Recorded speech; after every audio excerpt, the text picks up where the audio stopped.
ते ठाकुर प्रतिपालक नायक खसम हमारे।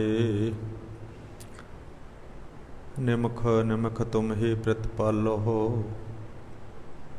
हम बारक तुमरे धारे।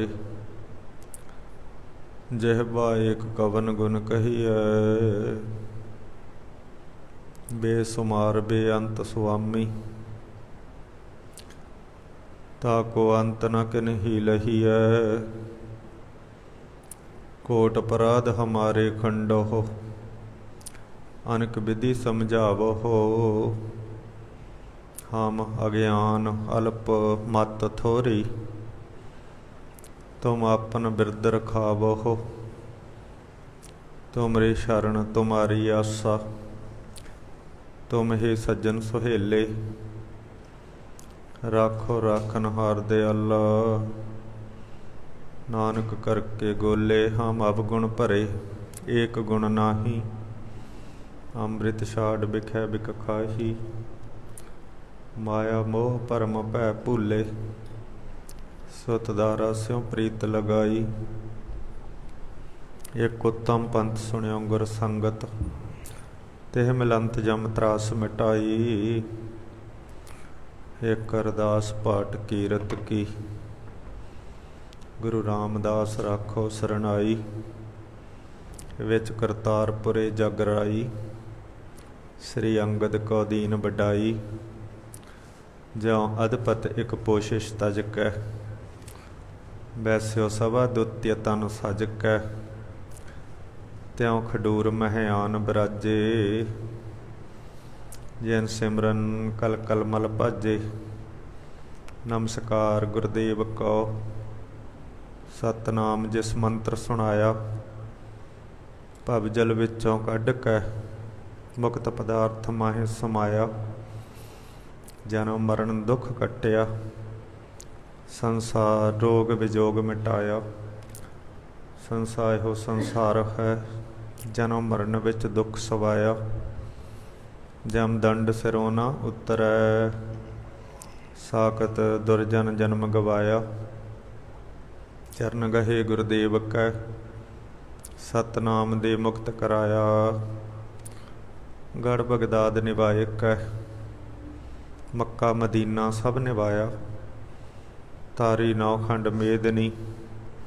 सतनाम दा चक्कर फिराया, गढ़ बगदाद निभाए कै। मक्का मदीना सब निभाया, तारी नौ खंड मेदनी। सतनाम दा चक्कर फिराया, कल तारण गुरु नानक आया।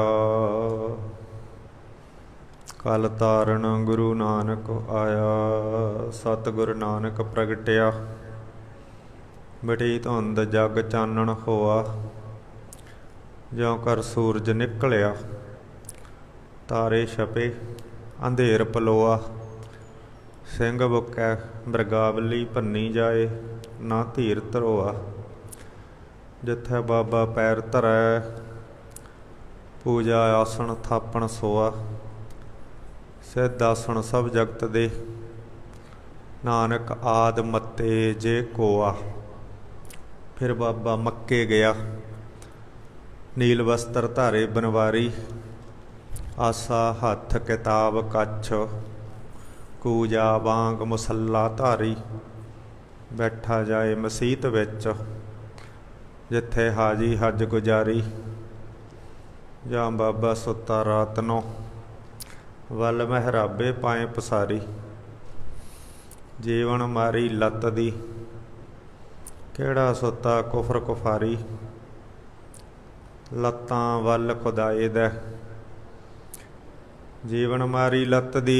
केड़ा सुता कुफर कुफारी। लत्तां वल खुदाए दै, क्यों कर पया होए बजगारी। टंगों पकड़ घसीटिया, टंगों पकड़ घसीटिया।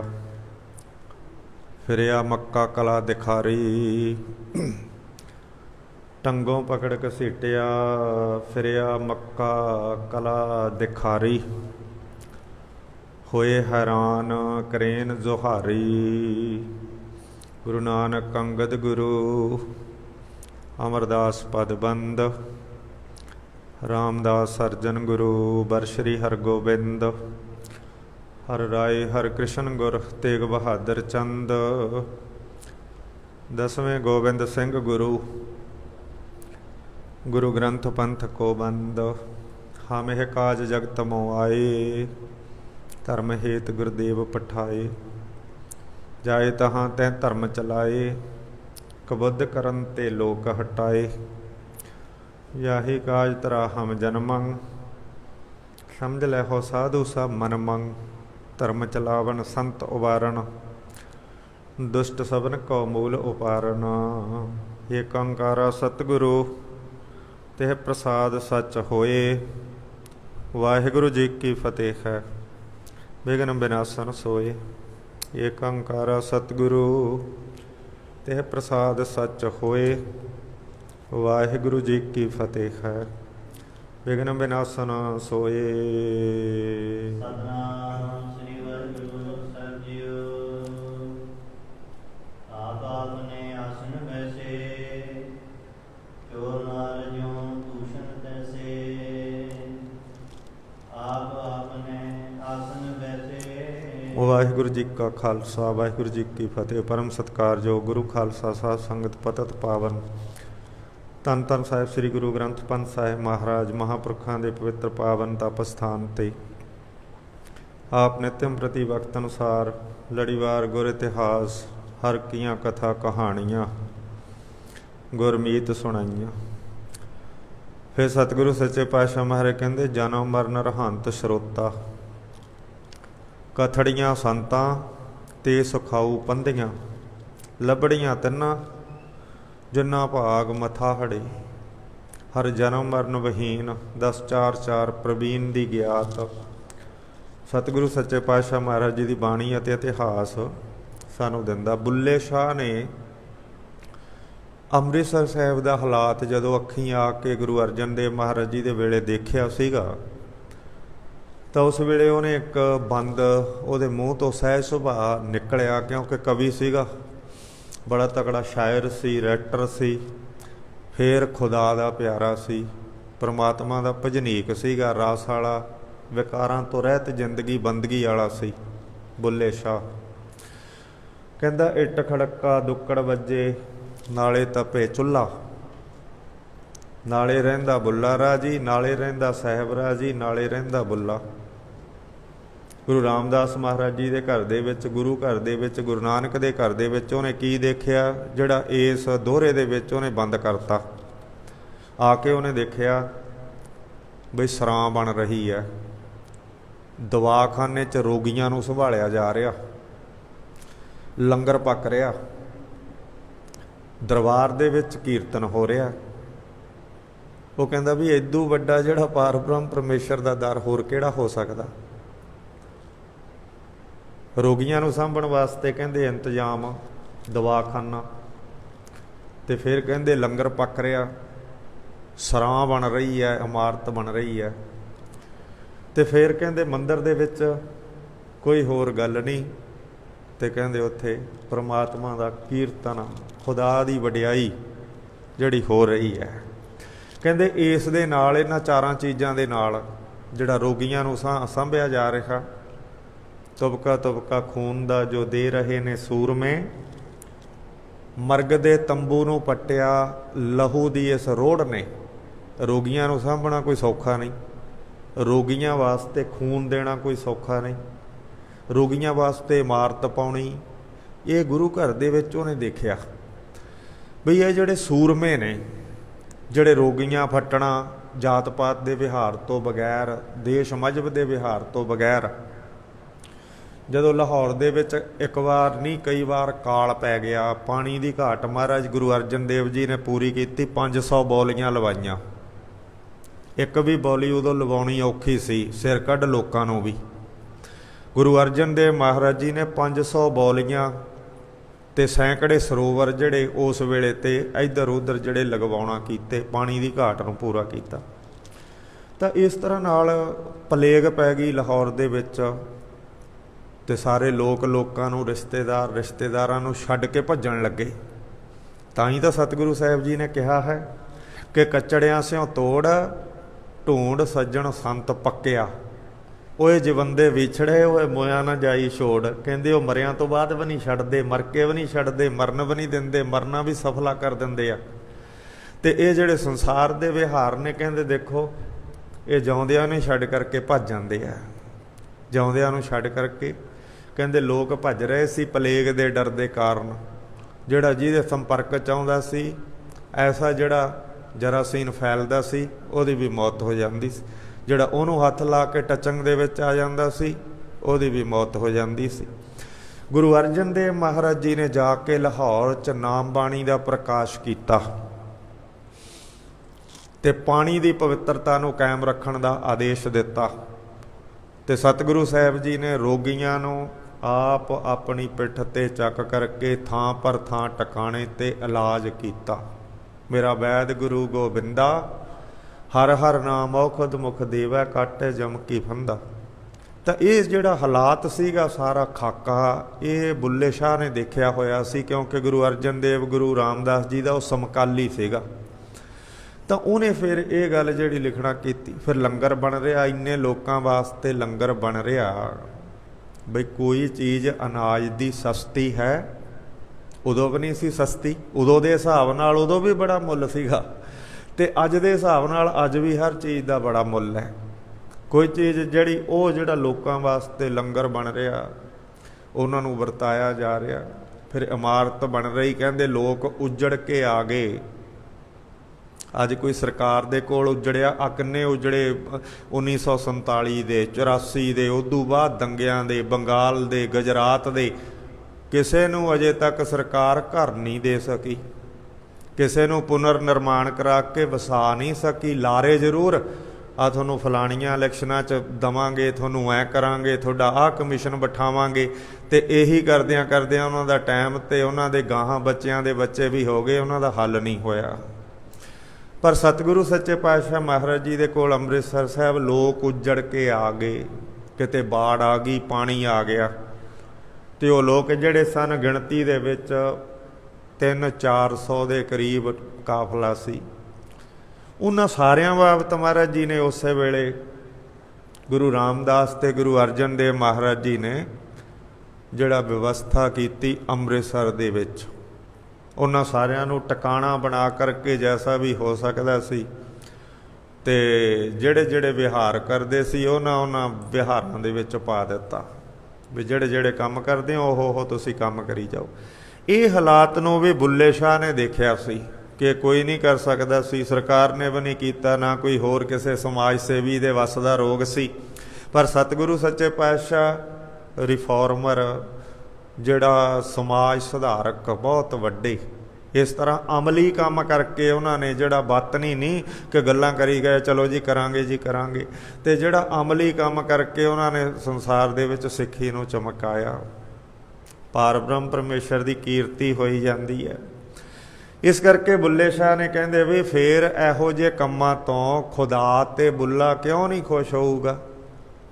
ਜਦੋਂ ਇਹੋ ਜਿਹੇ ਪਰਉਪਕਾਰਤਾ ਦੇ ਚੰਗੇ ਨੇਕ ਕੰਮ ਹੋ ਰਹੇ ਆ ਤਾਂ ਫਿਰ ਉਸ ਤੋਂ ਤਾਂ ਪ੍ਰਮਾਤਮਾ ਖੁਸ਼ ਹੋਊਗਾ। ਕਹਿੰਦੇ ਮੈਂ ਤਾਂ ਖੁਸ਼ ਹੋ ਗਿਆ ਇਸ ਗੱਲ ਤੋਂ, ਜਦੋਂ ਦੇਖਿਆ ਰੋਗੀਆਂ ਨੂੰ ਸਾਂਭ ਰਹੇ ਆ, ਪ੍ਰਸ਼ਾਦੇ ਬਣ ਰਹੇ ਆ, ਆ ਉਜੜਿਆਂ ਆਇਆਂ ਨੂੰ ਦਿੱਤੇ, ਕਮਰੇ ਦਿੱਤੇ, ਹੋਰ ਪਾਏ, ਕਹਿੰਦੇ ਬੈਠੋ ਬਣਾ ਕੇ ਦਿੱਤੇ। ਤੇ ਫਿਰ ਕਹਿੰਦੇ ਭਾਈ ਉਹਨਾਂ ਨੂੰ ਕਲੋਨੀਆਂ ਕੱਟੀਆਂ ਉਸ ਵੇਲੇ ਮਹਾਰਾਜ ਜੀ ਨੇ। ਉਹਨਾਂ ਦੇ ਨਾਂ ਅੱਜ ਵੀ ਜਿਹੜੇ ਸਾਧ ਸੰਗਤ ਜੀ ਉੱਥੇ ਦਰਜ ਹਨ, ਜਿਨ੍ਹਾਂ ਵਾਸਤੇ ਗੁਰੂ ਰਾਮਦਾਸ ਗੁਰੂ ਅਰਜਨ ਦੇਵ ਮਹਾਰਾਜ ਜੀ ਨੇ ਅੰਮ੍ਰਿਤਸਰ ਸਾਹਿਬ ਦੇ ਵਿੱਚ ਕਲੋਨੀਆਂ ਕੱਟੀਆਂ। ਤੇ ਫਿਰ ਪ੍ਰਮਾਤਮਾ ਦੀ ਉਜਾਗਰ ਵਡਿਆਈ ਹੋ ਰਹੀ ਹੈ। ਕਹਿੰਦੇ ਇਹ ਜਿਹੜਾ ਸਾਰਾ ਖੁਸ਼ ਕਰ ਦੇਣ ਵਾਲਾ ਮਾਹੌਲ ਹੈ, ਦੁਖੀਆਂ ਦਲਿੱਦਰੀਆਂ ਦੇ ਦੁੱਖ ਦੂਰ ਕਰ ਦੇਣ ਵਾਲਾ ਮਾਹੌਲ ਹੈ, ਜਿਹੜਾ ਐਸੇ ਧੰਨ ਗੁਰੂ ਰਾਮਦਾਸ ਗੁਰੂ ਗੋਬਿੰਦ ਸਿੰਘ ਮਹਾਰਾਜ ਗੁਰੂ ਨਾਨਕ ਦੇਵ ਮਹਾਰਾਜ ਜੀ ਦੀ ਚਰਨ ਸ਼ਰਨ ਸੰਗਤ ਦੇ ਵਿੱਚ ਆ ਕੇ ਜੁੜ ਜਾਂਦਾ ਹੈ। ਕਹਿੰਦੇ ਉਹਨਾਂ ਦੇ ਸਾਰੇ ਦੁੱਖ ਪਰ ਹਰ ਸੁੱਖ ਘਰ ਲੈ ਜਾਏ, ਅਨੇਕਾਂ ਬੰਧਨ ਵਿਨਾਸ਼ ਹੋ ਜਾਂਦੇ ਆ। ਸਤਿਗੁਰੂ ਸੱਚੇ ਪਾਤਸ਼ਾਹ ਮਹਾਰਾਜ ਬਾਣੀ ਦੇ ਵਿੱਚ ਕਹਿੰਦੇ ਗੋਬਿੰਦ ਭਜਨ ਬਿਨ ਤਿਲ ਨਹੀਂ ਮਾਨੈ। ਜਿਹੜਾ ਜਿਵੇਂ ਹੁਣ ਕੋਈ ਸੜਕ 'ਤੇ ਤੁਰਿਆ, ਆਪਾਂ ਗੱਡੀ ਲਈ ਜਾਂਦੇ ਹਾਂ, ਗਾਹਾਂ ਆ ਕੇ ਆਪਾਂ ਨੂੰ ਕਹਿਣ ਵੀ ਇਹਦੇ ਗੱਡੀ ਦੇ ਕਾਗਜ਼ ਦਿਖਾਓ, ਤੇ ਆਪਾਂ ਕੱਢ ਕੇ ਸਕੂਲ ਦਾ ਸਰਟੀਫਿਕੇਟ ਖੜ ਜੀਏ। ਉਹਨਾਂ ਨੇ ਸਕੂਲ ਦੇ ਸਰਟੀਫਿਕੇਟ ਤੋਂ ਕੀ ਲੈਣਾ, ਉਹਨਾਂ ਨੇ ਤਾਂ ਗੱਡੀ ਦੇ ਕਾਗਜ਼ ਦੇਖਣੇ ਆ। ਤੇ ਜੇ ਆਪਾਂ ਕੱਢ ਲਈਏ ਕੋਈ ਹੋਰ ਕਾਗਜ਼ ਕੱਢ ਕੇ ਖੜ ਜੀਏ, ਘਰ ਦੀ ਰਜਿਸਟਰੀ ਕੱਢ ਕੇ ਖੜ ਜੀਏ, ਉਹਨਾਂ ਨੇ ਘਰ ਦੀ ਰਜਿਸਟਰੀ ਤੋਂ ਕੀ ਲੈਣਾ, ਉਹਨਾਂ ਨੇ ਤਾਂ ਗੱਡੀ ਦੇ ਕਾਗਜ਼ ਆਪਾਂ ਨੂੰ ਪੁੱਛਿਆ। ਤਾਂ ਇਸ ਤਰ੍ਹਾਂ ਹੀ ਜਦੋਂ ਪਰਮਾਤਮਾ ਦੇ ਆਪਾਂ ਕਹਿੰਦੇ ਭਾਈ ਸਰੀਰ ਤਿਆਗ ਕੇ ਜਾਂਦੇ ਨਾ, ਉੱਥੇ ਫਿਰ ਹੋਰ ਸਰਟੀਫਿਕੇਟ ਅਸੀਂ ਕੱਢ ਕੇ ਖੜ ਜੀਏ ਵੀ ਮੈਂ ਜਪ ਕੀਤਾ ਸੀ, ਆ ਮੈਂ ਤਪ, ਆ ਮੈਂ ਦਾਨ ਕੀਤਾ, ਮੈਂ ਉਹ ਕੀਤਾ। ਇਹ ਸਰਟੀਫਿਕੇਟ ਉੱਥੇ ਨਹੀਂ ਉਹ ਚੱਲਦੇ। ਉਹ ਸਰਟੀਫਿਕੇਟ ਉਹਨੇ ਨਾਮ ਦਾ ਮੰਗਣਾ ਵੀ ਗੱਡੀ ਦੀ ਆਰਸੀ ਕਿਹੜੀ ਹੈ, ਨਾਮ ਹੈ, ਉਹਨੇ ਨਾਮ ਦੀ ਆਰਸੀ ਮੰਗਣੀ ਆ। ਉਹਨੇ ਉੱਥੇ ਸਕੂਲ ਦਾ ਸਰਟੀਫਿਕੇਟ ਨਹੀਂ ਚੱਲਣਾ ਵੀ ਮੈਂ ਇੰਨਾ ਪੜ੍ਹਿਆ ਹੋਇਆ, ਮੈਂ ਐਡਾ ਵੱਡਾ ਗਿਆਨੀ ਸੀ, ਜਾਂ ਮੈਂ ਆਹ ਕਰਦਾ ਸੀ, ਜਾਂ ਮੈਂ ਕਾਰੋਬਾਰੀ ਸੀ। ਇਹ ਸਰਟੀਫਿਕੇਟ ਕੋਈ ਨਹੀਂ ਚੱਲਣਾ। ਉੱਥੇ ਉਹਨੇ ਗੱਡੀ ਦੀ ਆਰਸੀ ਮੰਗਣੀ ਆ, ਅਤੇ ਜਿਹਨੇ ਉਹ ਗੱਡੀ ਦੀ ਆਰਸੀ ਉਹਨੂੰ ਹਾਜ਼ਰ ਕਰਤੀ ਉਹ ਠੀਕ ਠਾਕ ਆ। ਅਤੇ ਜਿਹੜੇ ਵਾਲੇ ਤਾਂ ਬਿਨਾਂ ਆਰਸੀ ਤੋਂ ਹੀ ਹੁੰਦੇ ਆ, ਆਪਾਂ ਨੂੰ ਪਤਾ ਹੀ ਆ ਗੱਡੀਆਂ ਵਾਲਿਆਂ ਦਾ ਹਾਲ ਵੀ। ਇਹਨਾਂ ਦੇ ਆਰਸੀਆਂ ਉਰਸੀਆਂ ਕਹਿੰਦੇ ਛੱਡ ਪਰੇ, ਆਈ ਚਲਾਈ ਜਾਓ, ਹੋਰ ਰਾਹੇ ਲੈ ਜਾਵਾਂਗੇ, ਪਰ ਉੱਥੋਂ ਕਿਸੇ ਉਹ ਹੋਰ ਰਾਹੇ ਲੰਘਣ ਨਹੀਂ ਦਿੰਦਾ। ਉਹ ਉਹੀ ਨਾਮ ਦੀ ਆਰਸੀ, ਗੋਬਿੰਦ ਭਜਨ ਬਿਨ ਤਿਲ ਨਹੀਂ ਮੰਨੈ। ਇੱਕ ਤਿਲ ਵੀ ਕਿਸੇ ਕਰਮ 'ਤੇ ਨਾ ਉਹ ਹੋਰ ਕਾਗਜ਼ ਸਰਟੀਫਿਕੇਟ 'ਤੇ ਨਹੀਂ ਮੰਨਦਾ। ਜਿਹੜਾ ਉਹਨੇ ਪੁੱਛਿਆ ਉਹੀ ਦੇਖਣਾ ਹੈ। ਕੋਈ ਬੱਸ ਅੱਡੇ ਦੇ ਵਿੱਚ ਗਿਆ ਅਤੇ ਜਾ ਕੇ ਕਹਿੰਦਾ ਵੀ ਮੈਂ ਜਲੰਧਰ ਨੂੰ ਜਾਣਾ। ਉਹ ਕਹਿੰਦਾ ਬਾਬਾ ਬੱਸ ਲੱਗੀ ਖੜ੍ਹੀ ਹੈ, ਤੂੰ ਇਸ ਬੱਸ ਦੇ ਵਿੱਚ ਬਹਿ ਜਾ, ਇਹਨੇ ਜਲੰਧਰ ਤੱਕ ਕਿਤੇ ਨਹੀਂ ਰੋਕਣਾ। ਉਹ ਕਹਿੰਦਾ ਵੀ ਇਹਦਾ ਕਿਰਾਇਆ ਕਿੰਨਾ? ਉਹ ਕਹਿੰਦਾ ਇਹਦਾ 500 ਰੁਪਈਆ ਕਿਰਾਇਆ, ਵੀ ਇਹ ਰੁਕਦੀ ਕਿਤੇ ਨਹੀਂ ਹੈ। ਜਦੋਂ ਦਿੱਲੀ ਤੋਂ ਚੱਲ ਪਈ, ਇਹਨੇ ਜਾ ਕੇ ਜਿਹੜਾ ਜਲੰਧਰ ਦੇ ਵਿੱਚ ਵੀ ਫਸਟ ਹੈ, ਐਕਸਪ੍ਰੈਸ ਹੈ, ਇਹਨੇ ਉੱਥੇ ਜਾ ਕੇ ਸ਼ੋਅ ਦੇਣਾ, ਕਿਤੇ ਨਹੀਂ ਰੁਕਣਾ। ਇੱਕ ਨਾਲ ਹੋਰ ਬੱਸ ਖੜ੍ਹੀ ਸੀ, ਉਹਨੇ ਉਹਨੂੰ ਪੁੱਛਿਆ, ਉਹ ਕਹਿੰਦਾ ਇਹ ਵੀ ਉੱਥੇ ਹੀ ਜਾਣੀ ਹੈ। ਉਹ ਕਹਿੰਦਾ ਇਹ ਜਿਹੜਾ ਇਹਦਾ ਕਿਰਾਇਆ ਅੱਧਾ ਹੈ, ਇਹਦਾ 250 ਰੁਪਈਆ ਕਿਰਾਇਆ, ਪਰ ਇਹਨੇ ਰੁਕ ਕੇ ਸਾਰੇ ਥਾਵਾਂ 'ਤੇ ਜਾਣਾ ਜਿੱਥੇ ਵੀ ਇਹਨੇ ਮੁੜ ਕੇ ਪਰੇਸ਼ਾਨ ਨਾ ਹੋਈ। ਉਸ ਬੱਸ ਨਾਲ ਇਹਦਾ ਟਾਈਮ ਜਿਹੜਾ 3 ਗੁਣਾ ਲੱਗਣਾ। ਵੀ ਇਹਨੇ ਹਰ ਥਾਂ 'ਤੇ ਰੁਕ ਜਾਣਾ। ਜਿੱਥੇ ਕਿਸੇ ਨੇ ਕਹਿਤਾ ਵੀ ਮੈਂ ਪਿਸ਼ਾਬ ਕਰਨਾ, ਉੱਥੇ ਵੀ ਇਹਨੇ ਰੁਕ ਕੇ ਕਹਿਣਾ ਲੈ ਵੀ ਤੂੰ ਕਰ ਲਾ, ਆਪਾਂ ਫੇਰ ਹੀ ਚੱਲਾਂਗੇ। ਇਹਦਾ ਤਾਂ ਅੱਧਾ ਕਿਰਾਇਆ ਆ। ਉਹ ਤੀਜੇ ਵਾਲੇ ਕੋਲ ਚਲਿਆ ਗਿਆ। ਤੀਜੇ ਵਾਲਾ ਕਹਿੰਦਾ ਬਈ ਇਹ ਵੀ ਉੱਥੇ ਹੀ ਜਾਣੀ ਆ, ਇਹ ਵੀ ਉੱਥੇ ਹੀ ਜਾਣੀ ਆ, ਇਹਦਾ ਕਿੰਨਾ ਕਿਰਾਇਆ? ਕਹਿੰਦਾ ਇਹਦੇ 10 ਰੁਪਈਏ ਕਿਰਾਇਆ। ਕਹਿੰਦਾ ਪਰ ਵਿੱਚ ਬਹਿ ਗਿਆ ਜਦੋਂ 10 ਰੁਪਈਏ ਦੇ ਕੇ, ਉਹ ਜਦੋਂ ਆਥਣ ਹੋ ਗਿਆ ਬੈਠੇ ਨੂੰ, ਆ ਕੇ ਉਹ ਕਹਿੰਦੇ ਭਾਈ ਹੁਣ ਤਾਂ ਅਜੇ ਤੁਰੀ ਵੀ ਨਹੀਂ ਹੈ। ਕਹਿੰਦੇ ਤਾਂ ਹੀ ਤਾਂ ਇਹਦੇ 10 ਰੁਪਈਆ ਕਿਰਾਇਆ, ਭਾਵੇਂ ਸਾਰੀ ਜ਼ਿੰਦਗੀ ਵਿੱਚ ਬੈਠਾ ਰਹੇ ਚੜ੍ਹ ਕੇ, ਤੈਨੂੰ 10 ਰੁਪਈਏ ਇੱਕ ਵਾਰੀ ਦੇ ਦੇ, ਬਸ ਸਾਰੀ ਜ਼ਿੰਦਗੀ ਵਿੱਚ ਬੈਠਾ ਰਹੇ ਚੜ੍ਹ ਕੇ। ਜਾਣ ਜੂਣ ਨਾਲ ਕੀ ਮਤਲਬ ਹੈ, ਜਦੋਂ ਜਾਊਗੀ ਦੇਖੀ ਜਾਊਗੀ। ਸੋ ਇਸ ਤਰ੍ਹਾਂ ਨਾਲ ਨਾ ਜ਼ਿੰਦਗੀ ਦੇ ਵਿੱਚ ਕਈਆਂ ਨੂੰ ਤਾਂ ਫਸਟ ਗੁਰੂ ਮਿਲ ਜਾਂਦੇ ਆ, ਫਸਟ ਉਸਤਾਦ, ਫਸਟ ਮਾਪੇ, ਫਸਟ ਗੁਣ ਮਿਲ ਜਾਂਦੇ ਆ। ਉਹ ਤਾਂ ਨੌਨ ਸਟਾਪ ਦੀ ਤਰ੍ਹਾਂ ਆਪਦੇ ਲਕਸ਼ 'ਤੇ ਧਿਆਨ ਦੇ ਕੇ ਤੇ ਸਿਰੇ ਪਹੁੰਚ ਜਾਂਦੇ ਆ। ਉਹਨਾਂ ਦਾ ਕਿਰਾਇਆ ਵੀ 500 ਰੁਪਈਆ, ਭਾਵ ਉਹਨਾਂ ਨੂੰ ਮਸ਼ੱਕਤ ਵੀ ਉਹੋ ਜਿਹੀ ਘੱਲਣੀ ਪੈਂਦੀ ਹੈ। ਅਤੇ ਇੱਕ ਕਹਿੰਦੇ ਜਿਹੜੇ ਉਹ ਥਾਂ ਥਾਂ 'ਤੇ ਰੁਕ ਕੇ ਜਾਣ ਵਾਲੀ ਬੱਸ ਵਾਲੇ ਵੀ, ਉਹਨਾਂ ਨੂੰ ਪੂਰਾ ਜਿਹੜਾ ਸਹਿਯੋਗ ਮਿਲਿਆ ਨਹੀਂ, ਬਣਿਆ ਨਹੀਂ, ਪਰ ਉਹ ਵੀ ਚੱਲ ਰੁਕ ਕੇ ਅੱਧੇ ਵਾਲੇ ਵੀ ਚੱਲ ਹੌਲੀ ਹੌਲੀ ਪਹੁੰਚ ਜਾਣਗੇ, ਇਹ 2 ਦਿਨਾਂ 'ਚ 3 ਦਿਨਾਂ 'ਚ ਪਹੁੰਚ ਜਾਣਗੇ, ਪਹੁੰਚ ਤਾਂ ਜਾਣਗੇ। ਅਤੇ ਇੱਕ ਉਹ ਨੇ ਜਿਹੜੇ ਉਹ 10 ਰੁਪਈਏ ਵਾਲੀ ਬੱਸ ਵਾਲੇ, ਵੀ ਕਿਤੇ ਨਹੀਂ ਜਾਣਾ, ਜਿੱਥੇ ਜਾਂਦੇ ਆ ਉੱਥੇ ਹੀ ਬਹਿ ਜਾਂਦੇ ਆ। ਕਿਸੇ ਪ੍ਰਕਾਰ ਦੀ ਕੋਈ ਤਰੱਕੀ ਨਹੀਂ ਕਰਨੀ, ਕਿਸੇ ਪ੍ਰਕਾਰ ਦਾ ਗਿਆਨ ਹਾਸਲ ਨਹੀਂ ਕਰਨਾ, ਕਿਸੇ ਪ੍ਰਕਾਰ ਦੀ ਮਿਹਨਤ ਨਹੀਂ ਕਰਨੀ, ਕਿਸੇ ਪ੍ਰਕਾਰ ਦਾ ਧਰਮ ਨਹੀਂ ਅਪਣਾਉਣਾ, ਕਿਸੇ ਪ੍ਰਕਾਰ ਦੀ ਚੇਤਨਾ ਨਹੀਂ ਜਗਾਉਣੀ। ਅਤੇ ਉਹਨਾਂ ਦਾ ਉਹ 10 ਰੁਪਈਏ ਵਾਲੀ ਬੱਸ ਵਾਲਾ ਹਾਲ ਹੈ ਵੀ ਸਾਰੀ ਜ਼ਿੰਦਗੀ ਬੈਠਾ ਰਹਿ, ਜਾਣਾ ਜੂਣਾ ਕਿਤੇ ਨਹੀਂ ਹੈ। ਸੋ ਸਤਿਗੁਰੂ ਸੱਚੇ ਪਾਤਸ਼ਾਹ ਮਹਾਰਾਜ ਇਸ ਤਰ੍ਹਾਂ ਨਾਲ ਦ੍ਰਿਸ਼ਟਾਂਤ ਦਾ ਦ੍ਰਿਸ਼ਟਾਂਤ ਜ਼ਿੰਦਗੀ 'ਤੇ ਜਿਹੜਾ ਢਕਾ ਕਰਕੇ ਦੱਸਦੇ ਹਨ। ਆਓ ਸੁਰਤੀ ਬਿਰਤੀ ਇਕਾਗਰ ਕਰੋ। ਸੰਕਲਪ ਵਿਕਲਪ ਪ੍ਰਸ਼ਾਂਤ ਕਰਦੇ ਹੋਏ ਸਾਹਿਬ ਸੱਚੇ ਪਾਤਸ਼ਾਹ ਮਹਾਰਾਜ ਜੀ ਦਾ ਪਵਿੱਤਰ ਪਾਵਨ ਲੜੀਵਾਰ ਇਤਿਹਾਸ, ਜੋ ਗੁਰੂ ਨਾਨਕ ਦੇਵ ਮਹਾਰਾਜ ਸਿੱਧਾਂ ਦੇ ਨਾਲ ਜਿਹੜਾ ਵਾਰਤਾਲਾਪ ਕਰ ਰਹੇ ਹੈ। ਸਿੱਧਾਂ ਨੇ ਸਤਿਗੁਰੂ ਨਾਨਕ ਦੇਵ ਮਹਾਰਾਜ ਜੀ ਨੂੰ ਕਹਿਣ ਲੱਗੇ ਧਰਤੀ ਤੋਂ ਬੁਲਾ ਕੇ ਸਾਨੂੰ ਦਿਖਾਓ। ਧਰਤੀ ਤੋਂ ਬੁਲਾ ਕਰਕੇ ਦਿਖਾਉਣ ਲੱਗੇ ਕਿ ਬਹੁਤ ਵੱਡੀ ਅਸੀਂ ਕਰਾਮਾਤ ਕਰ ਦਿੱਤੀ।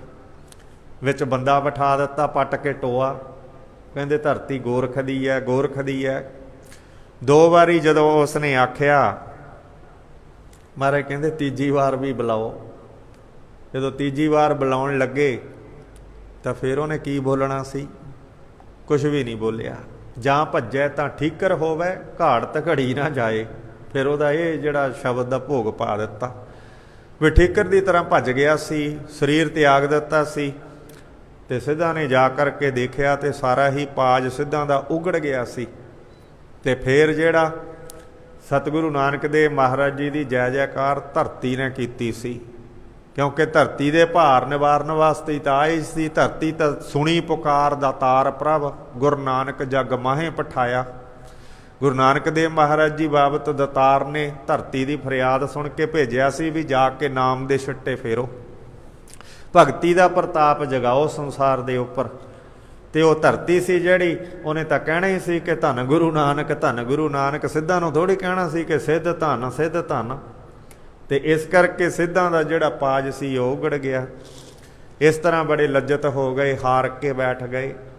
ਤੇ ਫਿਰ ਹੋਰ ਤਰੀਕਿਆਂ ਨਾਲ ਮਹਾਰਾਜ ਜੀ ਦੇ ਨਾਲ ਪੇਸ਼ ਆਉਣ ਵਾਸਤੇ ਉਪਰਾਲੇ ਕਰ ਲਏ ਵੀ ਹੁਣ ਆ ਵੀ ਖੇਡ ਖੇਡ ਕੇ ਦੇਖ ਲਈਏ। ਮਹਾਰਾਜ ਕਹਿੰਦੇ ਜਿਹੜੀ ਮਰਜ਼ੀ ਖੇਡ ਲਓ, ਸਾਰੀਆਂ ਖੇਡ ਲਵਾਂਗੇ, ਪਰ ਇਹਨਾਂ ਖੇਡਾਂ ਦੇ ਵਿੱਚ ਕੋਈ ਨਹੀਂ ਹੈ, ਬਲ ਨਹੀਂ ਹੈ। ਪਰਮਾਤਮਾ ਦੀ ਭਗਤੀ, ਸੱਚਾਈ, ਬੰਦਗੀ, ਪ੍ਰੇਮ ਤੋਂ ਬਿਨਾਂ ਕਿਸੇ ਚੀਜ਼ 'ਚ ਕੋਈ ਤੱਤ ਨਹੀਂ ਹੈ। ਮਹਾਰਾਜ ਕਹਿੰਦੇ ਕਿੰਨੀਆਂ ਖੇਡਾਂ ਖੇਡ ਲਓ, ਸੰਸਾਰ ਦੀਆਂ ਖੇਡ ਲਓ, ਸ਼ਕਤੀਆਂ ਦਿਖਾਉਣ ਵਾਲੀਆਂ ਖੇਡ ਲਓ। ਫਿਰ ਮਹਾਰਾਜ ਕਹਿੰਦੇ ਕਿੰਨੇ ਕਿੰਨੇ ਸ਼ਕਤੀ ਵਾਲੇ ਵੀ ਸੰਸਾਰ 'ਤੇ ਕੋਈ ਸਦਾ ਗਾਹਾਂ ਮਹਾਰਾਜ ਸ਼ਬਦ ਉਚਾਰਦੇ ਆ। ਕਹਿੰਦੇ ਨਾ ਸ਼ਿਵ ਰਿਹਾ, ਨਾ ਬ੍ਰਹਮ ਰਿਹਾ, ਨਾ ਵਿਸ਼ਨੂੰ ਰਿਹਾ, ਨਾ ਉਹਨਾਂ ਦੀ ਸੰਪਰਦਾਇ ਰਹੀ। ਹੋਰ ਸੰਪਰਦਾਇ ਚੱਲ ਪਈਆਂ, ਇਹ ਵੀ ਇੱਕ ਦਿਨ ਵਿਨਾਸ਼ ਹੋ ਜਾਣਗੀਆਂ। ਸੱਚੇ ਪਾਤਸ਼ਾਹ ਮਹਾਰਾਜ ਕਹਿੰਦੇ ਇਸ ਤਰ੍ਹਾਂ ਨਾਲ ਕਹਿੰਦੇ ਤਿੰਨੇ ਗੁਣ ਵੀ ਆਉਂਦੇ ਜਾਂਦੇ ਰਹਿੰਦੇ ਆ, ਤਿੰਨੇ ਗੁਣ ਵੀ ਪ੍ਰਵਿਰਤ ਹੋ ਕੇ ਵੱਧਦੇ ਘਟਦੇ ਰਹਿੰਦੇ ਆ, ਨਸ਼ਟ ਵਿਪਾਕ ਹੁੰਦੇ ਰਹਿੰਦੇ ਆ। ਉਹਨਾਂ ਦਾ ਫਲ ਵੀ ਹੈ, ਉਹਨਾਂ ਦਾ ਅਫਲ ਵੀ ਹੈ। ਇਸ ਤਰ੍ਹਾਂ ਇਹ ਸਾਰੀ ਗੱਲ ਸਿੱਧਾਂ ਦੇ ਨਾਲ ਮਹਾਰਾਜ ਜੀ ਨੇ ਵਿਚਾਰ ਕੀਤੀ, ਵਿਚਾਰ ਕਰ ਰਹੇ ਹੈ।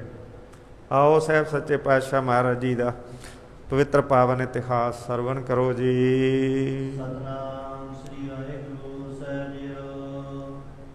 ਆਪ ਆਪਣੇ ਆਸਨ ਬੈਸੇ। ਪ੍ਰੇਮ ਸਹਿਤ ਉਚਾਰਨ ਕਰੋ ਸਤਨਾਮ ਸ੍ਰੀ ਵਾਹਿਗੁਰੂ ਜੀ। ਇਹ ਮੂਲ ਮੰਗਲ ਹੈ, ਮੂਲ ਸ਼ਬਦ ਹੈ ਜਿਹੜਾ ਪਹਿਲਾਂ ਕਹਿਣਾ। ਮੂਲ ਸਿੰਚਨ ਨਿਆਏ ਇਹਨੂੰ ਕਹਿੰਦੇ ਆ, ਮੂਲ ਸਿੰਚਨ ਨਿਆਏ। ਇਹ ਤੋਂ ਪਤਾ ਲੱਗਦਾ ਕਿ ਇਹਦਾ ਇਸ਼ਟ ਕਿਹੜਾ ਹੈ, ਇਹ ਆਸਤਕ ਹੈ ਜਾਂ ਨਾਸਤਕ ਹੈ, ਇਹ ਕਿਹਨੂੰ ਮੰਨਦਾ, ਇਹ ਕਿਹਦਾ ਪੂਜਨ ਕਰਦਾ। ਤਾਂ ਆਪਣੇ ਮੂਲ ਸਿੰਚਨ ਨਿਆਏ ਜਦੋਂ ਜੜ ਦਾ ਪੂਜਨ ਪ੍ਰਤਿਸ਼ਠਨ ਮੰਗਲ ਦੇ ਨਾਲ, ਮੁੱਖ ਸ਼ਬਦ ਦੇ ਨਾਲ ਕਰ ਲਿਆ, ਫਿਰ ਸਾਰਾ ਕੁਝ ਪਿੱਛੇ ਨਾਲ ਜੜ ਦੇ ਆ ਗਿਆ। ਕਿੰਨੇ ਹੀ ਪੱਤੇ, ਫਲ, ਫੁੱਲ ਜਿੰਨੇ ਵੀ ਉਹ ਸਾਰੇ ਉਸੇ ਦੀਆਂ ਸ਼ਾਖਾ ਕਾਂਡ ਨੇ।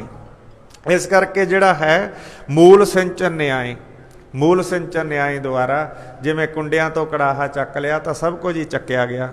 ਜਦੋਂ ਪ੍ਰਮਾਤਮਾ ਦੀ ਸਿਫਤ ਸਲਾਹ ਕਰ ਲਈ ਤਾਂ ਸਾਰਾ ਕੁਝ ਉਦੋਂ ਵੱਡਾ ਕੁਝ ਵੀ ਨਹੀਂ ਹੈ, ਪਰ ਬਾਕੀ ਸਾਰਾ ਉਹਦਾ ਅੰਗ ਉਪ ਅੰਗ ਹੈ, ਅੰਗ ਉਪ ਅੰਗ ਹੈ।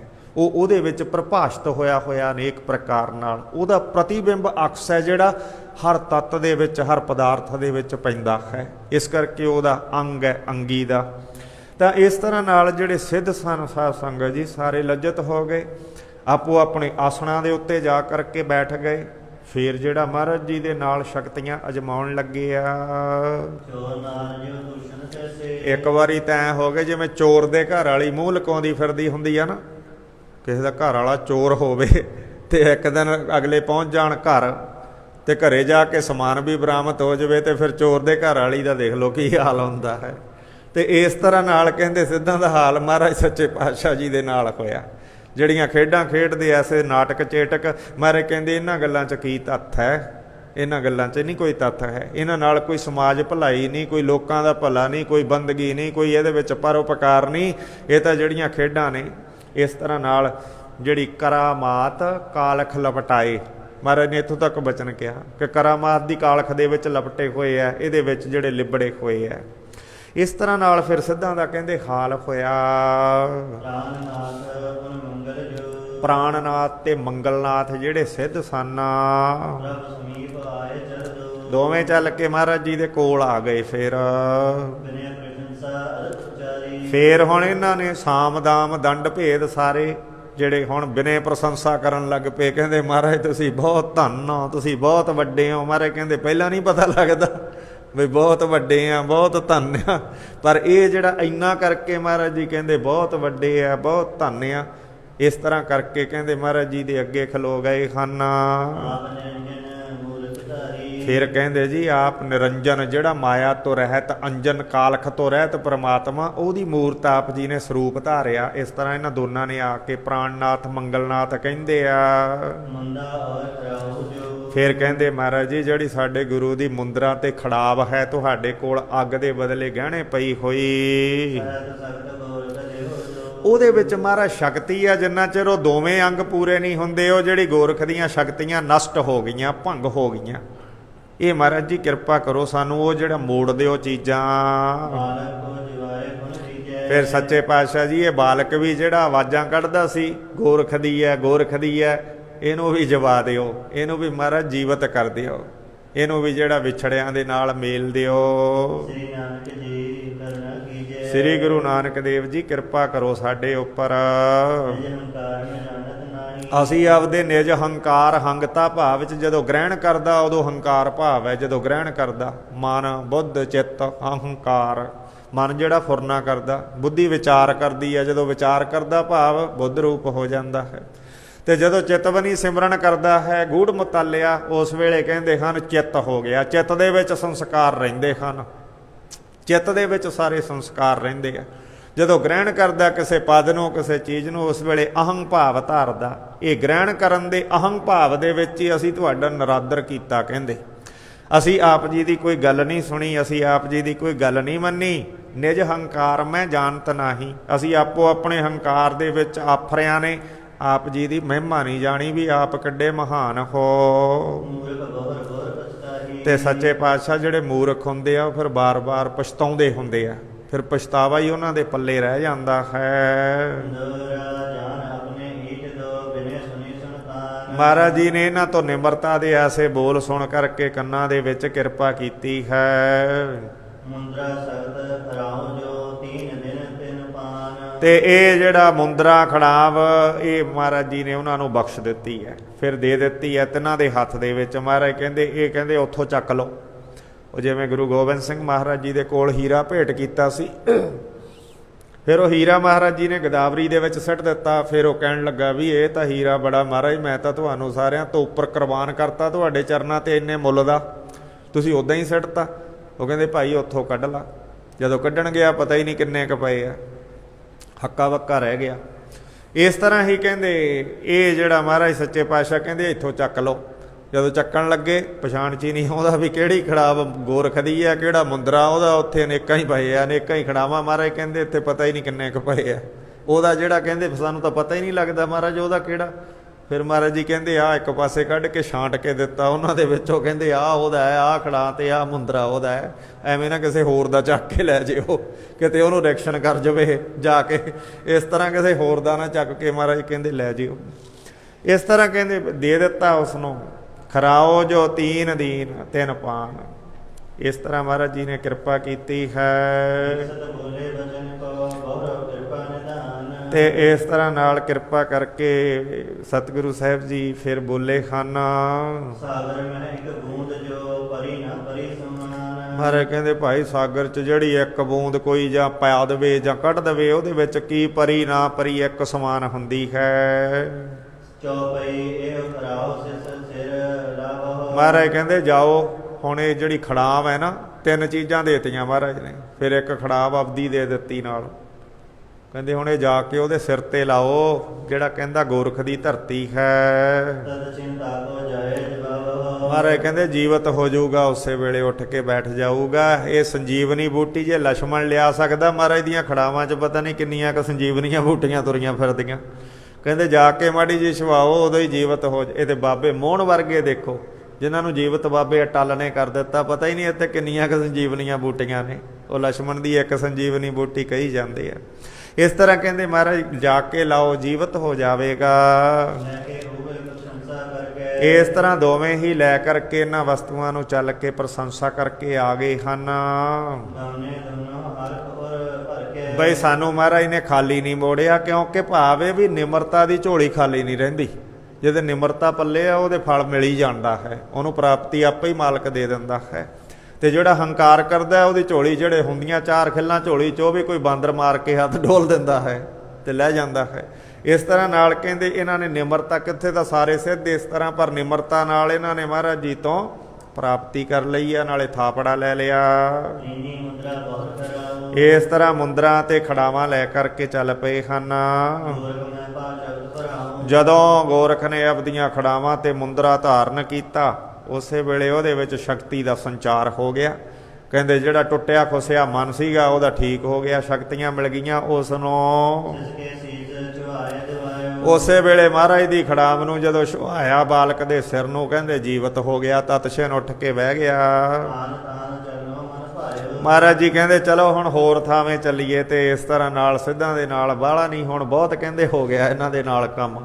ਇਸ ਤਰ੍ਹਾਂ ਚਾਲਾ ਪਾਉਣ ਦੀ ਵਿਚਾਰ ਕੀਤੀ ਹੈ। ਸਭ ਮਿਲ ਗਈ ਆਦੇਸ਼ ਆਦੇਸ਼। ਸਾਰੇ ਸਿੱਧਾਂ ਨੇ ਮਹਾਰਾਜ ਨੂੰ ਕਹਿੰਦੇ ਧੰਨੋ ਤੁਸੀਂ, ਧੰਨ ਨਾਨਕ ਤੇਰੀ ਵੱਡੀ ਕਮਾਈ। ਸਿੱਧ ਬੋਲਣ ਸ਼ੁਭ ਬਚਨ, ਐ ਸਿੱਧੇ ਕਰਕੇ ਸ਼ੁਭ ਬਚਨ ਪਹਿਲਾਂ ਕਿੱਥੇ ਬੋਲਦੇ ਸੀ, ਕੋਈ ਕੁਝ ਬੋਲਦਾ ਸੀ, ਕੋਈ ਕੁਝ ਬੋਲਦਾ ਸੀ। ਫਿਰ ਮਹਾਰਾਜ ਜੀ ਨੇ ਕਿਰਪਾ ਕੀਤੀ ਤੇ ਹੁਣ ਸ਼ੁਭ ਬਚਨ ਬੋਲ ਕੇ ਕਹਿੰਦੇ ਧੰਨ ਨਾਨਕ ਤੇਰੀ ਵੱਡੀ ਕਮਾਈ। ਆਦੇਸ਼ ਆਦੇਸ਼ ਕਹਿੰਦੇ ਨਮਸਕਾਰ ਹੈ ਤੁਹਾਨੂੰ, ਨਮਸਕਾਰ ਹੈ ਤੁਹਾਨੂੰ। ਇਸ ਤਰ੍ਹਾਂ ਸੱਚੇ ਪਾਤਸ਼ਾਹ ਮਹਾਰਾਜ ਜੀ ਨੇ ਕਹਿੰਦੇ ਸ਼ਬਦ ਜਿੱਤੀ ਸਿੱਧ ਮੰਡਲੀ, ਕੀਤੋ ਸੋ ਆਪਣਾ ਪੰਥ ਨਿਰਾਲਾ। ਨਾਨਕ ਨਾ ਕਲਯੁਗ ਨਾਨਕ ਨਾਮ ਸੁਖਾਲਾ। ਕਲਯੁਗ ਦੇ ਵਿੱਚ ਕਹਿੰਦੇ ਕਲਯੁਗ ਨਾਮ ਸੁਖਾਲਾ ਹੈ। ਇਹ ਨਾਮ ਸ਼ਬਦ ਨਾਲ ਸਾਰੀ ਸਿੱਧ ਜਿਹੜੀ ਜਤੀ ਮੰਡਲੀ ਨੂੰ ਮਹਾਰਾਜ ਜੀ ਨੇ ਜਿੱਤ ਕਰਕੇ ਤੇ ਆਪਦਾ ਜਿਹੜਾ ਪੰਥ ਸਿਧਾਂਤ ਵਿਚਾਰ ਗਿਆਨ ਉਹ ਜਿਹੜਾ ਵੱਖਰਾ ਹੈ ਚਮਕਾ ਦਿੱਤਾ, ਜਿਵੇਂ ਸੂਰਜ ਚਮਕਦਾ ਹੈ। ਇਸ ਤਰ੍ਹਾਂ ਨਾਲ ਕੀਤਾ। ਇੱਛਾ ਚਾਰੀ ਗਏ ਸੁਦੇਸ਼। ਸਾਰੇ ਸਿੱਧ ਆਪੋ ਆਪਣੇ ਟਿਕਾਣਿਆਂ ਤੇ ਮਹਾਰਾਜ ਨੂੰ ਕੌਣ ਰੋਕ ਸਕਦਾ, ਜਿੱਥੇ ਚਾਹੁਣ ਚਲੇ ਜਾਂਦੇ ਹਨ। ਸ੍ਰੀ ਨਾਨਕ ਰਹੇ। ਇੱਕ ਦਿਨ ਸਤਿਗੁਰੂ ਸਾਹਿਬ ਜੀ ਇੱਧਰ ਰਹਿ ਕਰਕੇ ਵਿਚਰ ਕਰਕੇ ਹੋਰ ਫੇਰ ਹੋਰ ਪਈ ਜਨਮ ਮੰਚੇ। ਦੂਜੇ ਦਿਨ ਤੇ ਚੱਲਣ ਵਾਸਤੇ ਤਿਆਰ ਹੋ ਪਏ ਹਨ। ਗੋਰਖ ਮਤਾ ਹਟਾਇਓ ਨਾਨੋ। ਹੁਣ ਗੋਰਖ ਦੇ ਚੇਲਿਆਂ ਨੇ ਆਪੇ ਹੀ ਗੋਰਖ ਮਤਾ ਨਾ ਹਟਾਤਾ। ਮਹਾਰਾਜ ਨੇ ਨਹੀਂ ਆਪਦਾ ਕੋਈ ਉੱਥੇ ਲਿਖ ਕੇ ਬੋਰਡ ਲਾਇਆ ਵੀ ਲੈ ਬਈ ਬਾਬੇ ਨਾਨਕ ਨੇ ਹਟਾਤਾ, ਵੀ ਲਿਖ ਕੇ ਕੋਈ ਬੋਰਡ ਲਾਇਆ ਹੋਵੇ ਬਾਬੇ ਨਾਨਕ ਨੇ। ਉਹਨਾਂ ਨੇ ਫਿਰ ਇਹ ਜਿਹੜਾ ਨਾਂ ਬਦਲਿਆ, ਇਹ ਕਿ ਆਪਣੇ ਲੀਡਰ ਤਾਂ ਆਪੇ ਹੀ ਜਾ ਕੇ ਆਪਦਾ ਨਾਂ ਲਿਖ ਕੇ ਉੱਥੇ ਲਾ ਦਿੰਦੇ ਆ, ਲਓ ਜੀ ਅਸੀਂ ਕੀਤਾ, ਫਲਾਣੇ ਨੇ ਕੀਤਾ। ਵੀ ਤੁਹਾਡਾ ਲੋਕ ਲਾਉਣ ਤਾਂ ਲਾਉਣ, ਹੋਰ ਦੂਜੇ ਲਾਉਣ, ਤੁਸੀਂ ਕਾਹਨੂੰ ਆਪਦਾ ਆਪੇ ਲਿਖ ਕੇ ਲਾਈ ਜਾਂਦੇ ਹੋ। ਇਸ ਤਰ੍ਹਾਂ ਨਾਲ ਕਹਿੰਦੇ ਪਰ ਗੁਰੂ ਨਾਨਕ ਦੇਵ ਜੀ ਦਾ ਉਹਨਾਂ ਨੇ ਲਿਖ ਕਰਕੇ ਲਾਇਆ। ਮਹਾਰਾਜ ਜੀ ਨੇ ਲਾਇਆ ਨਾਨਕ ਮੱਤਾ ਕਰ ਦਿਓ ਵੀ ਸਾਡੇ ਨਾਂ ਤੇ ਬਦਲ ਦਿਓ। ਮਹਾਰਾਜ ਕਹਿੰਦੇ ਪਰ ਉਹਨਾਂ ਨੇ ਸਤਿਕਾਰ ਫਿਰ ਕਹਿੰਦੇ ਗੋਰਖ ਮੱਤਾ, ਕਿਉਂਕਿ ਜਿੱਤ ਲਏ ਸਾਰੇ ਗੋਰਖ ਸਮੇਤ। ਫਿਰ ਉਹਨਾਂ ਨੇ ਨਾਨਕ ਮਤਾ ਕਹਿੰਦੇ ਨਾਨਕ ਭਾਵ ਇਹ ਸੀ ਕਿ ਨਾਨਕ ਦਾ ਮੱਤ ਹੀ ਉੱਚਾ ਹੈ। ਇਹ ਜਿਹੜੇ ਸਾਡੇ ਮੱਤ ਨੇ, ਜਿਹੜੇ ਹੋਰ ਭੰਬਲ ਭੂਸੇ ਜੋ ਕਮਾਉਣੇ ਤੇ ਫਲਾਣੇ ਕਰਨੇ, ਭੁੱਖਿਆ ਮੰਗ ਕੇ ਜਾ ਕੇ ਖਾਣੇ, ਮੜੀਆਂ 'ਚ ਰਹਿਣਾ, ਇਹ ਸਾਡਾ ਮੱਤ ਉੱਚਾ ਨਹੀਂ ਹੈ। ਗੁਰਖ ਦਾ ਮੱਤ ਉੱਚਾ ਨਹੀਂ ਹੈ। ਇਹ ਨਾਨਕ ਦਾ ਮੱਤ ਹੀ ਸੰਸਾਰ ਦੇ ਵਿੱਚ ਸਾਰਿਆਂ ਤੋਂ ਉੱਚਾ ਹੈ, ਵੱਡਾ ਹੈ, ਸ੍ਰੇਸ਼ਟ ਹੈ, ਪਵਿੱਤਰ ਹੈ। ਇਸ ਤਰ੍ਹਾਂ ਨਾਲ ਨਾਨਕ ਮੱਤਾ ਆਖਿਆ। ਸੁੰਦਰ ਨਾਂ ਨਾਨਕ ਮਤਾ ਇਸ ਥਾਂ ਦਾ ਵੀ ਹੋ ਗਿਆ। ਮਹਾਰਾਜ ਦਾ ਮਤ ਤਾਂ ਉੱਤਮ ਹੈ ਹੀ, ਸੁੰਦਰ ਤੋਂ ਸੁੰਦਰ, ਪਵਿੱਤਰ ਤੋਂ ਪਵਿੱਤਰ ਹੈ। ਪਿਆਨਾ ਚੱਲ ਪਏ। ਫਿਰ ਮਹਾਰਾਜ ਇੱਥੋਂ ਵੀ ਨਾਨਕ ਮਤੇ ਦੇ ਵਿੱਚ ਪੂਜਾ ਸਥਾਪਨ ਹੋ ਗਈ ਮਹਾਰਾਜ ਜੀ ਦੀ ਵੀ। ਕਹਿੰਦੇ ਇਸ ਤਰ੍ਹਾਂ ਜਿੱਤ ਲਏ ਹਨ ਸਾਰੇ। ਇਹੀ ਕਾਰਨ ਹੈ ਕਿ ਕਲਿਆਣ ਕਰਨ ਵਾਸਤੇ ਜਾਂਦੇ ਆ, ਕੋਈ ਉਹਨਾਂ ਨੂੰ ਦਿਗਵਿਜੇ ਥੋੜੀ ਕਰਨੀ ਆ ਮਹਾਰਾਜ ਜੀ ਨੇ ਬਈ ਉੱਥੇ ਜਾ ਕੇ ਚਰਚਾ ਕਰਾਂ, ਉਹਨਾਂ ਤੋਂ ਜਿੱਤ ਲਵਾਂ ਜਾਂ ਪੈਸੇ ਜਿੱਤ ਲਵਾਂ ਜਾਂ 5 ਲੱਖ ਦਾ ਇਨਾਮ ਆ। ਸ਼ਰਤਾਂ ਲਾ ਦਿੰਦੇ ਆ। ਮਹਾਰਾਜ ਨੇ ਸ਼ਰਤ ਥੋੜੀ ਲਾਈ ਆ ਵੀ ਜਾ ਕੇ ਮੈਂ 5 ਲੱਖ ਜਿੱਤ ਲਊਂ, 10 ਲੱਖ ਜਿੱਤ ਲਊਂ। ਪਰ ਉਹਨਾਂ ਦਾ ਭਾਵ ਤਾਂ ਪੂਰਨ ਗੁਰੂ ਨੇ ਪਰਉਪਕਾਰ ਕਰਨਾ ਭਾਵ ਹੈ। ਕੋਈ ਹੋਰ ਚੀਜ਼ ਕਮਾਉਣੀ, ਪਦਾਰਥ ਕਮਾਉਣਾ ਉਹਨਾਂ ਦਾ ਭਾਵ ਨਹੀਂ ਹੈ। ਉਹਨਾਂ ਦਾ ਭਾਵ ਪਰਉਪਕਾਰ ਕਰਨਾ ਹੈ। ਉਹ ਪਰਉਪਕਾਰ ਕਰਨ ਵਾਸਤੇ ਸੱਚੇ ਪਾਤਸ਼ਾਹ ਮਹਾਰਾਜ ਜਾ ਰਹੇ ਹਨ।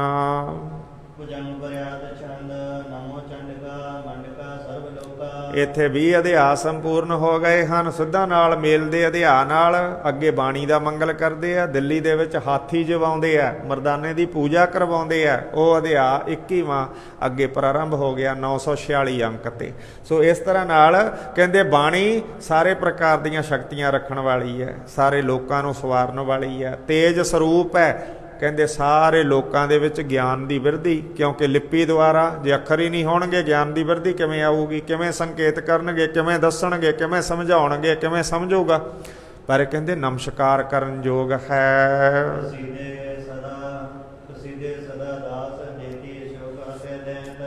ਪ੍ਰਸੀਦੇ ਸਦਾ ਦਾਸ ਦੇਤੀ ਅਸ਼ੋਕਾ। ਇੱਥੇ ਰੋਕੋ। ਇਸ ਤਰ੍ਹਾਂ ਕਹਿੰਦੇ ਦਾਸਾਂ ਤੇ ਪ੍ਰਸੰਨ ਹੋ ਕਰਕੇ ਸਦਾ ਹੀ ਅਸ਼ੋਕ ਕਰ ਦਿੰਦੀ ਹੈ, ਦੁੱਖਾਂ ਨੂੰ ਕੱਟ ਦਿੰਦੀ ਹੈ। ਤੇ ਤੂੰ ਹੀ ਕਈ ਵਾਰ ਜਿਹੜਾ ਅਨੇਕ ਰੂਪ ਧਾਰ ਕਰਕੇ ਇੰਦਰ ਦੀ ਤੇ ਆਪਦੇ ਭਗਤਾਂ ਦੀ ਰੱਖਿਆ ਕੀਤੀ। ਦੈਂਤਾਂ ਭਾਵ ਕੇ ਵਿਰੋਧੀਆਂ ਦਾ ਤੂੰ ਵਿਨਾਸ਼ ਕਰਨ ਵਾਲੀ ਹੈ। ਇਹ ਬਾਣੀ ਦਾ ਰੂਪ ਵੀ ਤੇਰਾ ਹੀ ਹੈ। ਤੂੰ ਸਾਰੀਆਂ ਸ਼ਕਤੀਆਂ ਦੇ ਵਿੱਚ ਪ੍ਰਮੁੱਖ ਹੈ। ਸਰਬ ਜੋਤਮੈ ਤੇਰੀ ਜੋਤਾ, ਤੇਰੀ ਹੀ ਜੋਤ ਸਾਰਿਆਂ ਜੋਤਾਂ ਦੇ ਵਿੱਚ ਹੈ। ਤੇਰੇ ਅਨੇਕਾਂ ਰੂਪ ਹਨ। ਮੇਰੇ ਤੇ ਕਿਰਪਾ ਕਰਕੇ ਮੈਂ ਗ੍ਰੰਥ ਨੂੰ ਅੱਗੇ ਸੰਪੂਰਨ ਕਰ ਸਕਾਂ। ਬਾਕਾਂ ਦੇ ਵਿੱਚ ਐਸਾ ਹੁਲਾਰਾ ਦੇ ਕਿ ਕੋਈ ਵੀ ਉਹਨਾਂ ਬਾਕਾਂ ਨੂੰ ਸੁਣ ਕਰਕੇ ਨਿਰਾਸ਼ ਨਾ ਹੋਵੇ, ਬੋਰ ਨਾ ਹੋਵੇ, ਉਦਾਸ ਨਾ ਹੋਵੇ। ਉਹਦੇ ਵਿੱਚ ਇਹ ਉਤਸ਼ਾਹ ਬਣਿਆ ਰਹੇ, ਐਸੇ ਵਾਕ ਹੋਣ ਕਿ ਮੈਂ ਹੋਰ ਸੁਣਾ। ਇਹ ਜਾਚਨਾ ਕਰਦੇ, ਨਮਸਕਾਰ ਕਰਦੇ ਬਾਣੀ ਸਰਸਵਤੀ ਦਾ, ਸ਼ਾਰਦਾ ਦਾ ਮੰਗਲ ਕਰਕੇ। ਬਾਲਾ ਜੀ ਅੱਗੇ ਉਚਾਰਨ ਕਰਦੇ ਆ, ਦੱਸਦੇ ਆ ਕਥਾ ਮਹਾਰਾਜ ਸੱਚੇ ਪਾਤਸ਼ਾਹ ਜੀ ਦੀ। ਇਸ ਤੋਂ ਇਸ਼ਟਾ ਭਗਤੀ ਦਾ ਪਤਾ ਲੱਗਦਾ ਮੰਗਲਾਚਰਨ ਤੋਂ। ਬਾਣੀ ਦੇ ਵਿੱਚ ਨਿਸ਼ਟਾ ਹੈ। ਇਹ ਸੰਤੋਖ ਸਿੰਘ ਜੀ ਦੀ ਬਾਣੀ ਦੇ ਵਿੱਚ ਨਿਸ਼ਟਾ ਹੋਣ ਕਰਕੇ ਬਾਣੀ ਦਾ ਜਿਹੜਾ ਸ਼ਾਰਦਾ ਦਾ, ਉਹ ਸ਼ਾਰਦਾ ਦਾ ਨਹੀਂ, ਬਾਣੀ ਰੂਪ ਸ਼ਾਰਦਾ। ਸ਼ਾਰਦਾ ਨਾਮ ਹੈ ਗਿਆਨ ਦਾ, ਸ਼ਾਰਦਾ ਨਾਮ ਹੈ ਸੀਤਲਤਾਈ ਦਾ। ਇਹਦੇ ਅਰਥ ਬਹੁਤ ਨੇ, ਉਹੀ ਅਰਥ ਦੇ ਵਿੱਚ ਨਹੀਂ ਵਰਤਿਆ ਜਾਂਦਾ ਹੈ। ਇਸ ਤਰ੍ਹਾਂ ਨਾਲ ਹੁਣ ਅੱਗੇ ਕਥਾ ਕਰਨ, ਅੱਗੇ ਉਚਾਰਨ ਕਰਦੇ ਹਨ। ਗੁਰੂ ਅੰਗਦ ਦੇਵ ਮਹਾਰਾਜ ਜੀ ਸੁਣ ਰਹੇ ਆ ਨਾ, ਸਰੋਤੇ ਬਣ ਕੇ। ਕਹਿੰਦੇ ਮਹਾਨ ਕਥਾ ਜਿਹੜੀ ਵੱਡੀ ਡੂੰਘੀ ਕਥਾ ਹੈ, ਸੁਣਨਾ ਕਰੋ। ਉੱਥੋਂ ਤੋਂ ਸਤਿਗੁਰੂ ਸਾਹਿਬ ਜੀ ਅੱਗੇ ਚੱਲ ਪਏ ਹਨ। ਗੁਣਾਂ ਦੀ ਖਾਨ, ਜਿਹੜੇ ਗੁਣਾਂ ਦਾ ਸਾਗਰ ਹਨ। ਦਿੱਲੀ ਨਗਰ ਜਿੱਥੇ ਹਸਤਨਾਪੁਰ ਵਸਦਾ, ਬੜਾ ਪਹਿਲਾ ਪੁਰਾਣਾ ਨਾਂ, ਥੋੜੇ ਜਿਹੇ ਫਾਸਲੇ ਨਾਲ ਹੈ। ਹੁਣ ਫਿਰ ਨਵੀਂ ਦਿੱਲੀ ਵਸੀ 4-5 ਵਾਰੀ ਦਿੱਲੀ ਜਿਹੜੀ ਅਦਲ ਬਦਲ ਹੋ ਕੇ ਹੁਣ ਸਾਰਾ ਉਹਦੇ ਵਿੱਚ ਆ ਗਈ। ਬਹੁਤ ਲੰਮਾ ਜਿਹੜਾ ਉਹਨੇ ਦਾਇਰਾ ਪ੍ਰਾਪਤ ਕਰ ਲਿਆ। ਇਹ ਦਿੱਲੀ ਨਗਰ ਦੇ ਵਿੱਚ ਸਤਿਗੁਰੂ ਸਾਹਿਬ ਜੀ ਆ ਗਏ ਹਨ। ਉਸ ਵੇਲੇ ਆਬਾਦੀ ਘੱਟ ਸੀ ਤੇ ਬਾਗ ਬਗੀਚੇ ਆਲੇ ਦੁਆਲੇ ਬਹੁਤ ਸਨ। ਇੱਕ ਬਾਗ ਦੇ ਵਿੱਚ ਆ ਕੇ ਮਹਾਰਾਜ ਸੱਚੇ ਪਾਤਸ਼ਾਹ, ਉੱਥੇ ਜਿੱਥੇ ਮਜਨੂ ਦਾ ਟਿੱਲਾ ਹੈ, ਮਜਨੂ ਭਗਤ ਸੀਗਾ, ਉਹ ਮਜਨੂ ਨਹੀਂ, ਲੈਲਾ ਵਾਲਾ, ਉਹ ਤਾਂ ਅਰਬ ਦੇ ਵਿੱਚ ਹੋਇਆ। ਮਜਨੂ 3-4 ਹੋਏ ਆ। ਕਈ ਉਹ ਮਜਨੂ ਆ ਜਿਹੜੇ ਅੱਜ ਕੱਲ੍ਹ ਦੇ ਮਜਨੂ ਹੈ, ਉਹੀ ਮਜਨੂ ਸਮਝ ਲੈਂਦੇ ਹੈ, ਕਿਉਂਕਿ ਆਪ ਮਜਨੂਆਂ ਵਰਗੇ ਆ। ਇਸ ਤਰ੍ਹਾਂ ਨਾਲ ਉਹ ਮਜਨੂ ਨਹੀਂ, ਉਹ ਸਿੱਖ ਮਜਨੂ ਹੋਇਆ ਮਹਾਰਾਜ ਸੱਚੇ ਪਾਤਸ਼ਾਹ ਜੀ ਦਾ। ਉਸ ਕਰਕੇ ਮਜਨੂ ਟਿੱਲਾ ਉਹਦਾ। ਗੁਰੂ ਨਾਨਕ ਦੇਵ ਮਹਾਰਾਜ 6ਵੇਂ ਪਾਤਸ਼ਾਹ, ਉਹਨਾਂ ਨੇ ਸੇਵਾ ਕੀਤੀ। ਇਸ ਤਰ੍ਹਾਂ ਨਾਲ ਕਹਿੰਦੇ ਆ ਕਰਕੇ ਉੱਥੇ ਡੇਰਾ ਕਰ ਲਿਆ। ਮਰਦਾਨੇ ਨੂੰ ਕਿਹਾ ਬਾਣੀ ਉਤਰੀ ਹੈ, ਉਚਾਰਨ ਕਰੀਏ। ਕੀਰਤਨ ਦਾ ਆਲਾਪ ਕੀਤਾ। ਮਹਾਰਾਜ ਨੇ ਕਿਸੇ ਰਾਗ ਦੇ ਵਿੱਚ ਸ਼ਬਦ ਪੜ੍ਹੇ ਹਨ। ਸਾਰੇ ਸੁਣ ਕਰਕੇ ਕਹਿੰਦੇ ਜਨੌਰ ਤੇ ਆ ਦਰਖਤ ਤੇ ਹਵਾ ਥੰਮ ਗਈ।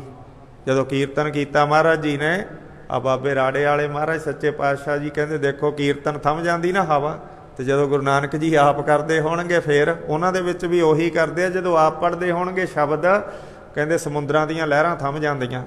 ਇਸ ਤਰ੍ਹਾਂ ਨਾਲ ਕਹਿੰਦੇ ਸੁਨਮੁਨ ਨਗਰੀ ਭਈ, ਕਹਿੰਦੇ ਸੁਨਮੁਨ ਕਰ ਦਿੰਦੇ ਆ ਸ਼ਬਦ ਨੂੰ ਪੜ੍ਹ ਕੇ। ਸਾਰਾ ਕੁਝ ਮੰਤਰ ਮੁਗਧ ਕਰ ਦਿੱਤਾ। ਬੜੇ ਸੁੰਦਰ ਰਾਗ ਦੇ ਵਿੱਚ ਪ੍ਰੀਤ ਪ੍ਰੇਮ ਦੇ ਨਾਲ ਆਲਾਪ ਕੀਤਾ ਹੈ। ਫੇਰ ਕਹਿੰਦੇ ਇਸ ਤਰ੍ਹਾਂ ਮਹੂਰਤ ਕੁਝ ਸਮਾਂ ਸ਼ਬਦ ਦਾ ਆਲਾਪ ਗਾਇਨ ਕਰਕੇ ਫਿਰ ਚੁੱਪ ਕਰ ਗਏ ਮਹਾਰਾਜ ਸੱਚੇ ਪਾਤਸ਼ਾਹ ਜੀ। ਉਸ ਵੇਲੇ ਕੀ ਹੋਇਆ? ਕਹਿੰਦੇ ਦੁਪਹਿਰ ਦਾ ਵੇਲਾ ਸੀਗਾ, 10-11 ਵਜੇ ਦੇ ਜਿਹੜਾ ਦੁਪਹਿਰ ਦੇ ਵੇਲੇ ਸੀਗਾ। ਤਾਂ ਉਸ ਵੇਲੇ ਉਹ ਬਾਗ ਦੇ ਵਿੱਚ ਕਹਿੰਦੇ ਬਾਦਸ਼ਾਹ ਦਾ ਜਿਹੜਾ ਬਹੁਤ ਕੀਮਤੀ ਹਾਥੀ ਸੀਗਾ, ਬਾਦਸ਼ਾਹ ਨੇ ਕਿਸੇ ਨੂੰ ਗਾਹਾਂ ਬਾਗ ਆਪਦੇ ਅਹਲਕਾਰ ਨੂੰ ਦਿੱਤਾ ਹੋਇਆ ਸੀ, ਉਹਦੇ ਵਿੱਚ ਉਹ ਹਾਥੀ ਘੁਮਾ ਰਿਹਾ ਸੀ। ਮਹਾਵਾ ਸੀਗਾ, ਨੌਕਰ ਚਾਕਰ ਸਨ। ਤੇ ਇਸ ਤਰ੍ਹਾਂ ਹਾਥੀ ਜਿਹੜਾ ਮਦਮਸਤੀ ਕਰਦਾ ਕਰਦਾ ਮਹਾਰਾਜ ਜੀ ਨੇ ਦੇਖਿਆ, ਐਸਾ ਹੀ ਕੋਈ ਸ਼ਬਦ ਪੜ੍ਹਿਆ। ਮਹਾਰਾਜ ਦੇ ਮਨ 'ਚ ਆਏ ਵੀ ਦੇਖੋ ਮਨ ਵੀ ਹਾਥੀ ਵਰਗਾ, ਕਿਵੇਂ ਜਿਹੜਾ ਇਹ ਛਾਲਾਂ ਮਾਰਦਾ, ਕਿਵੇਂ ਟਾਹਣਿਆਂ ਨੂੰ ਤੋੜ ਕੇ ਸਿੱਟ ਦਿੰਦਾ, ਕਿਵੇਂ ਜਿਹੜਾ ਇਹਦੇ ਵਿੱਚ ਕਿੱਡੀ ਤਾਕਤ ਹੈ ਹਾਥੀ ਦੇ। ਉਹ ਐਸੀ ਹੋਈ, ਉਸ ਵੇਲੇ ਹਾਥੀ ਮਰ ਕੇ ਹੀ ਡਿੱਗ ਪਿਆ। ਮਹਾਰਾਜ ਜੀ ਨੇ ਐਸਾ ਸੋਚਿਆ, ਉਹ ਹਾਥੀ ਮਰ ਕੇ ਹੀ ਡਿੱਗ ਪਿਆ। ਤਾਂ ਉਹਨਾਂ ਨੂੰ ਹੁਣ ਉੱਥੇ ਸਿੱਖਿਆ ਦੇਣੀ ਸੀ ਮਹਾਰਾਜ ਜੀ ਨੇ, ਇਸ ਕਰਕੇ ਪਹੁੰਚੇ ਹਨ। ਕਹਿੰਦੇ ਪਾਤਸ਼ਾਹ ਦਾ ਜਿਹੜਾ ਹਾਥੀ ਸੀਗਾ ਬਹੁਤ ਕੀਮਤੀ ਤੇ ਬਹੁਤ ਸੁੰਦਰ, ਮਰ ਗਿਆ ਉਸ ਬਾਗ ਦੇ ਵਿੱਚ। ਕਹਿੰਦੇ ਉਹ ਚੜ੍ਹਾਈ ਕਰ ਗਿਆ ਹੈ। ਮਹਾਵਤ ਤੇ ਅਫਸਰ ਰੋ ਰਹੇ ਆ ਵੀ ਬਾਦਸ਼ਾਹ ਨੂੰ ਜਵਾਬ ਕੀ ਦੇਵਾਂਗੇ। ਹਾਥੀ ਅਚਨਚੇਤ ਮਰ ਗਿਆ ਹੈ। ਕੀਮਤੀ ਪਿਆਰਾ ਹਾਥੀ ਸੀਗਾ ਬਾਦਸ਼ਾਹ ਦਾ, ਤੇ ਅਸੀਂ ਹੁਣ ਉਹ ਰੋਣ ਲੱਗੇ ਵੀ ਅਸੀਂ ਤਾਂ ਕਸੂਤੇ ਫਸ ਗਏ, ਪਤਾ ਨਹੀਂ ਬਾਦਸ਼ਾਹ ਨੇ ਹੁਣ ਸਾਨੂੰ ਕੀ ਹੁਕਮ ਆਰਡਰ ਦੇਣਾ ਹੈ। ਉਹਦੇ ਪਤਾ ਨਹੀਂ ਗੁੱਸਾ ਆਉਣਾ, ਰਹਿਮ ਆਉਣਾ ਜਾਂ ਕੀ ਆਉਣਾ, ਤੇ ਉਹ ਸਾਨੂੰ ਜਿਹੜਾ ਇਸ ਤਰ੍ਹਾਂ ਨਾਲ ਵਿਚਾਰੇ ਔਖੇ ਹੋ ਗਏ। ਤੇ ਜਿਹੜਾ ਮਹਾਵਤ ਉੱਤੇ ਕੰਮ ਕਰਦਾ ਲੱਗਿਆ ਸੀ ਉਹ ਕਹਿੰਦਾ ਜੀਵਕਾ ਇਹਦੇ ਨਾਲ ਸੀ, ਮੇਰਾ ਘਰ ਇਹਦੇ ਨਾਲ ਚੱਲਦਾ ਸੀਗਾ, ਹਾਥੀ ਦੇ ਨਾਲ, ਜੇ ਮੈਂ ਇਹਦੇ ਉੱਤੇ ਡਿਊਟੀ ਕਰਦਾ ਸੀ। ਇਸ ਤਰ੍ਹਾਂ ਸਭ ਨੂੰ ਆਪੋ ਆਪਣੀ ਪੈ ਗਈ। ਹਾਥੀ ਤਾਂ ਮਰ ਗਿਆ ਪਰ ਸਾਰਿਆਂ ਨੂੰ ਇਹਨਾਂ ਨੂੰ ਆਪੋ ਆਪਣੀ ਪੈ ਗਈ ਹੈ। ਜਿਸ ਤਰ੍ਹਾਂ ਨਾਲ ਕਿਸੇ ਕੰਜੂਸ ਦਾ ਧਨ ਹੈ ਜਿਹੜਾ ਇਕੱਠਾ ਕੀਤਾ ਹੋਇਆ ਨਾਸ ਹੋ ਜਾਵੇ ਤੇ ਔਖਾ ਹੁੰਦਾ, ਉਹਦੇ ਵਾਸਤੇ ਅਜੀਬ ਸਥਿਤੀ ਬਣ ਜਾਂਦੀ ਹੈ ਜਿਹਦਾ ਉਹ ਕੋਈ ਹੱਲ ਨਹੀਂ ਕੱਢ ਪਾਉਂਦਾ। ਸਤਿਗੁਰੂ ਸਾਹਿਬ ਜੀ ਨੇ ਐਸੀ ਸਥਿਤੀ 'ਚ ਫਸੇ ਹੋਏ ਇਹਨਾਂ ਨੂੰ ਦੇਖ ਕੇ ਤਾਂ ਹੀ ਤਾਂ ਮਹਾਰਾਜ ਜੀ ਨੇ ਕੌਤਕ ਵਰਤਾਇਆ ਨਾ, ਜਾ ਕੇ ਹਾਥੀ ਨੂੰ ਆਪ ਹੀ ਮਾਰਨ ਵਾਲੇ ਆ, ਆਪ ਹੀ ਜਵਾਉਣ ਵਾਲੇ ਆ। ਉਹਨਾਂ ਦੀ ਐਸੀ ਦੇਖ ਕੇ ਸਥਿਤੀ ਮਹਾਰਾਜ ਜੀ ਨੇ ਕਿਰਪਾ ਕੀਤੀ ਹੈ। ਕਿਰਪਾ ਦੇ ਘਰ ਗੁਰੂ ਸਾਹਿਬ ਦੇ ਮਨ 'ਚ ਕਿਰਪਾ ਆ ਗਈ, ਬੜੀ ਕਿਰਪਾ ਕੀਤੀ ਹੈ। ਕਹਿੰਦੇ ਕਿਹੜਾ ਵੱਡਾ ਭਾਈ ਤੁਹਾਨੂੰ ਦੁੱਖ ਹੋ ਗਿਆ ਹੈ, ਤੇ ਤੁਸੀਂ ਧੀਰਜ ਹਾਰ ਕੇ ਇਸ ਤਰ੍ਹਾਂ ਕਿਉਂ ਰੋ ਪਿੱਟ ਰਹੇ ਹੋ? ਤੁਹਾਨੂੰ ਕਿਸੇ ਨੇ ਲੁੱਟ ਲਿਆ ਜਾਂ ਮਾਰਿਆ ਜਾਂ ਕੋਈ ਤੁਹਾਡਾ ਹੋਰ ਨੁਕਸਾਨ ਹੋ ਗਿਆ। ਤੁਸੀਂ ਆਪਦੇ ਕਰਮਾਂ ਦੀ ਗਤੀ ਜਿਹੜੀ ਉਹ ਦੇਖੋ ਵੀ ਇਹ ਕਿਉਂ ਹੋਇਆ, ਕਿਵੇਂ ਹੋਇਆ। ਨਾਲੇ ਮਹਾਰਾਜ ਜੀ ਨੇ ਆਖਿਆ ਉਸ ਵੇਲੇ ਕਹਿੰਦੇ ਉਹਨਾਂ ਨੇ ਆਪਦੇ ਕਰਮਾਂ ਦੀ ਗਤੀ ਵਿਚਾਰ ਕੇ ਮਹਾਰਾਜ ਸੱਚੇ ਪਾਤਸ਼ਾਹ ਜੀ ਵੱਲ ਧਿਆਨ ਦਿੱਤਾ ਤੇ ਸੰਤ ਸਰੂਪ ਜਾਣਿਆ ਵੀ ਕੋਈ ਸੰਤ ਨੇ ਇਹ ਜਿਹੜੇ ਮਹਾਂਪੁਰਸ਼ ਹਨ। ਮਹਾਰਾਜ ਜੀ ਨੂੰ ਮੱਥਾ ਟੇਕਿਆ, ਨਮਸਕਾਰ ਕੀਤੀ, ਪ੍ਰੇਮ ਨਾਲ ਮਿਲੇ ਹਨ, ਰੋਣਾ ਧੋਣਾ ਬੰਦ ਕੀਤਾ। ਪ੍ਰੇਮ ਸਹਿਤ ਮਹਾਰਾਜ ਜੀ ਨੂੰ ਇਸ ਪ੍ਰਕਾਰ ਨਾਲ ਬੇਨਤੀ ਕੀਤੀ ਹੈ, ਜਿਹਦੇ ਵਿੱਚ ਦੁੱਖ ਵੀ ਮਿਲਿਆ ਹੋਇਆ ਹੈ, ਉਹਨਾਂ ਦੀ ਅੰਦਰਲੀ ਵੇਦਨਾ।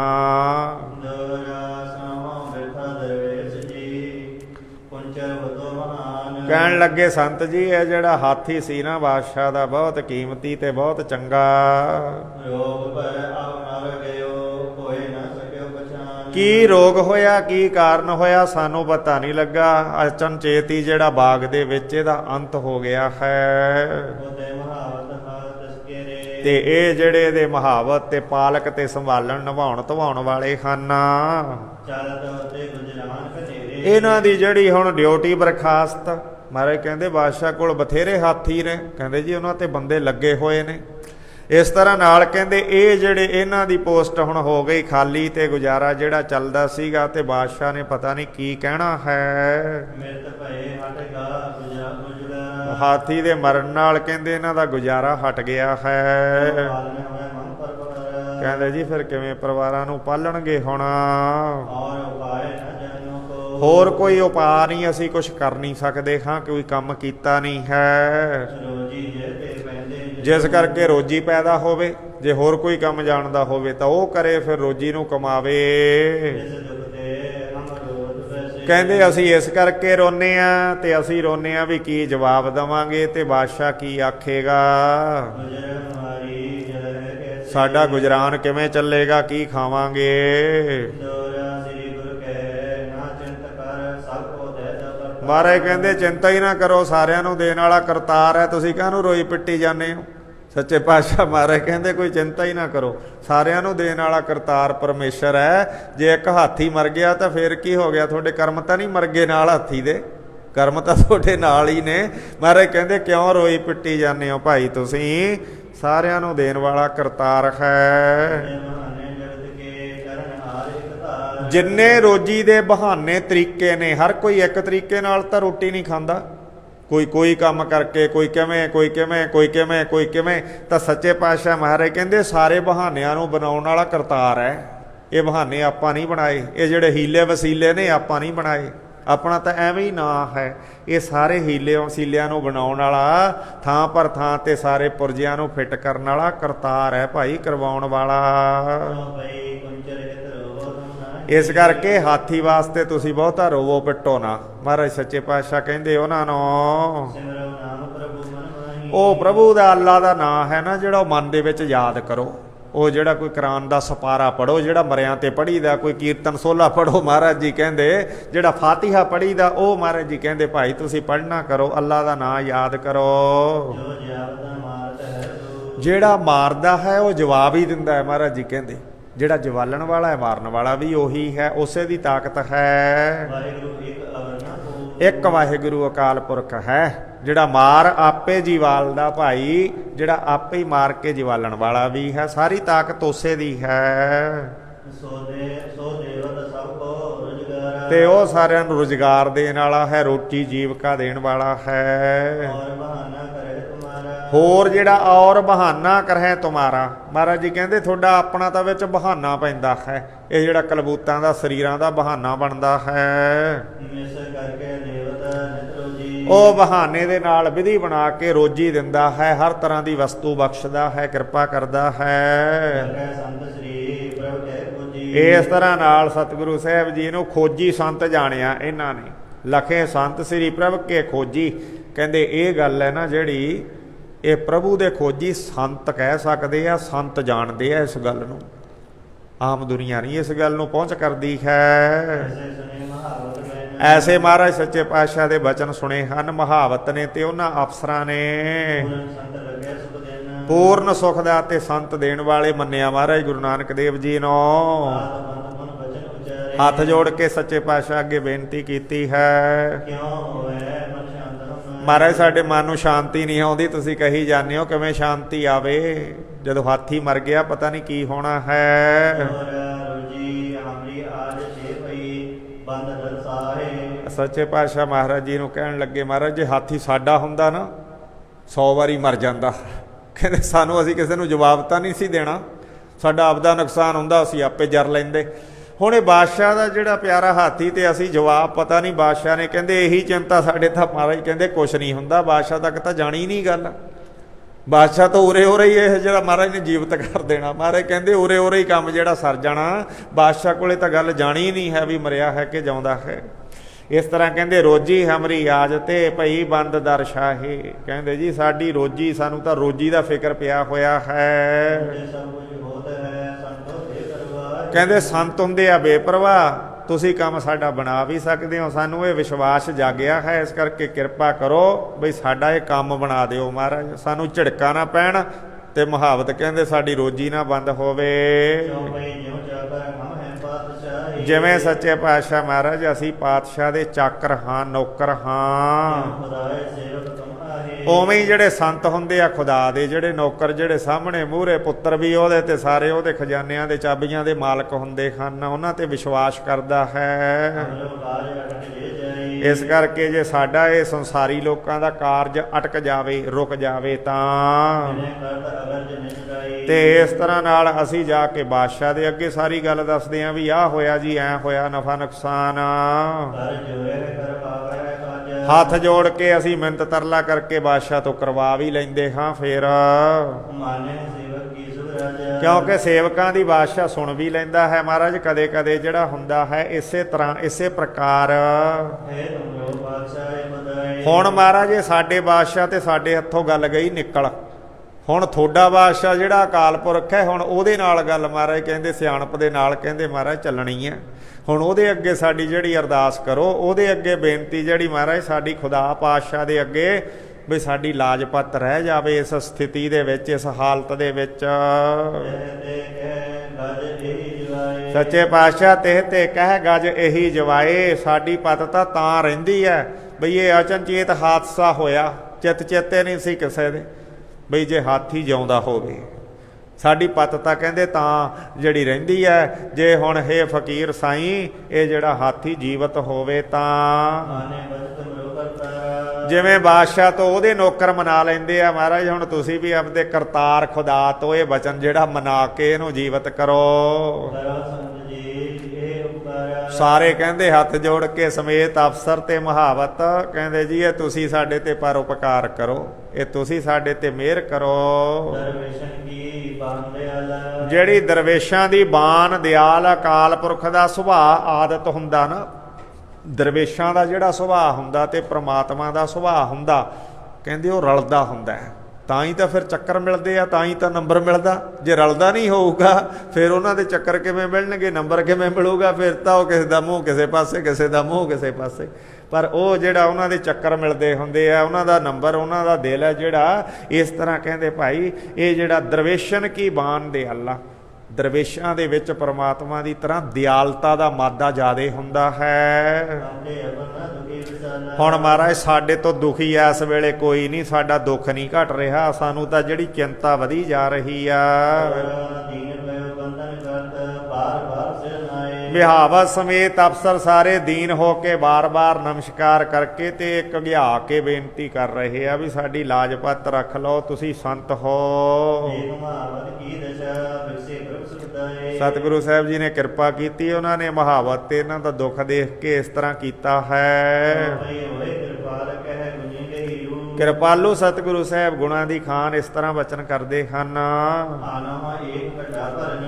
ਮਾਰੇ ਕਹਿੰਦੇ ਆ ਘੜਾ ਪਾਣੀ ਦਾ ਭਰ ਕੇ ਲਿਆਓ ਭਾਈ, ਇੱਕ ਘੜਾ ਪਾਣੀ ਦਾ। ਮਾਰੇ ਕਹਿੰਦੇ ਫਿਰ ਕਹਿਣ ਲੱਗੇ ਜੀ ਇੰਨੇ ਕਾਹਨੂੰ ਸਾਨੂੰ ਰਵਾਉਣਾ ਸੀ, ਪਹਿਲਾਂ ਹੀ ਕਹਿ ਦਿੰਦੇ ਅਸੀਂ ਘੜਾ ਪਾਣੀ ਦਾ ਭਰ ਲਿਆਉਂਦੇ।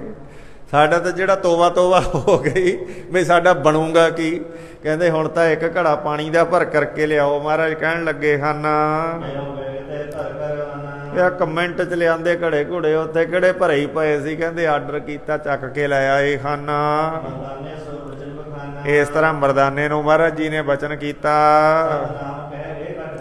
ਕਹਿੰਦੇ ਸਤਨਾਮ ਵਾਹਿਗੁਰੂ ਕਹਿ ਕੇ ਘੜੇ ਨੂੰ ਚੱਕ ਲਾ,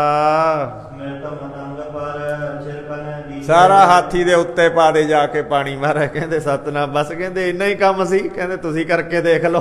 ਕਹਿੰਦੇ ਕਰਨ ਦੇ ਵਿੱਚ ਬੜਾ ਫਰਕ ਹੈ। ਕਹਿੰਦੇ ਚੱਕ ਕੇ ਭਾਈ ਉੱਤੇ ਜਾ ਕੇ ਪਾ ਦੇ ਸਾਰਾ ਪਾਣੀ।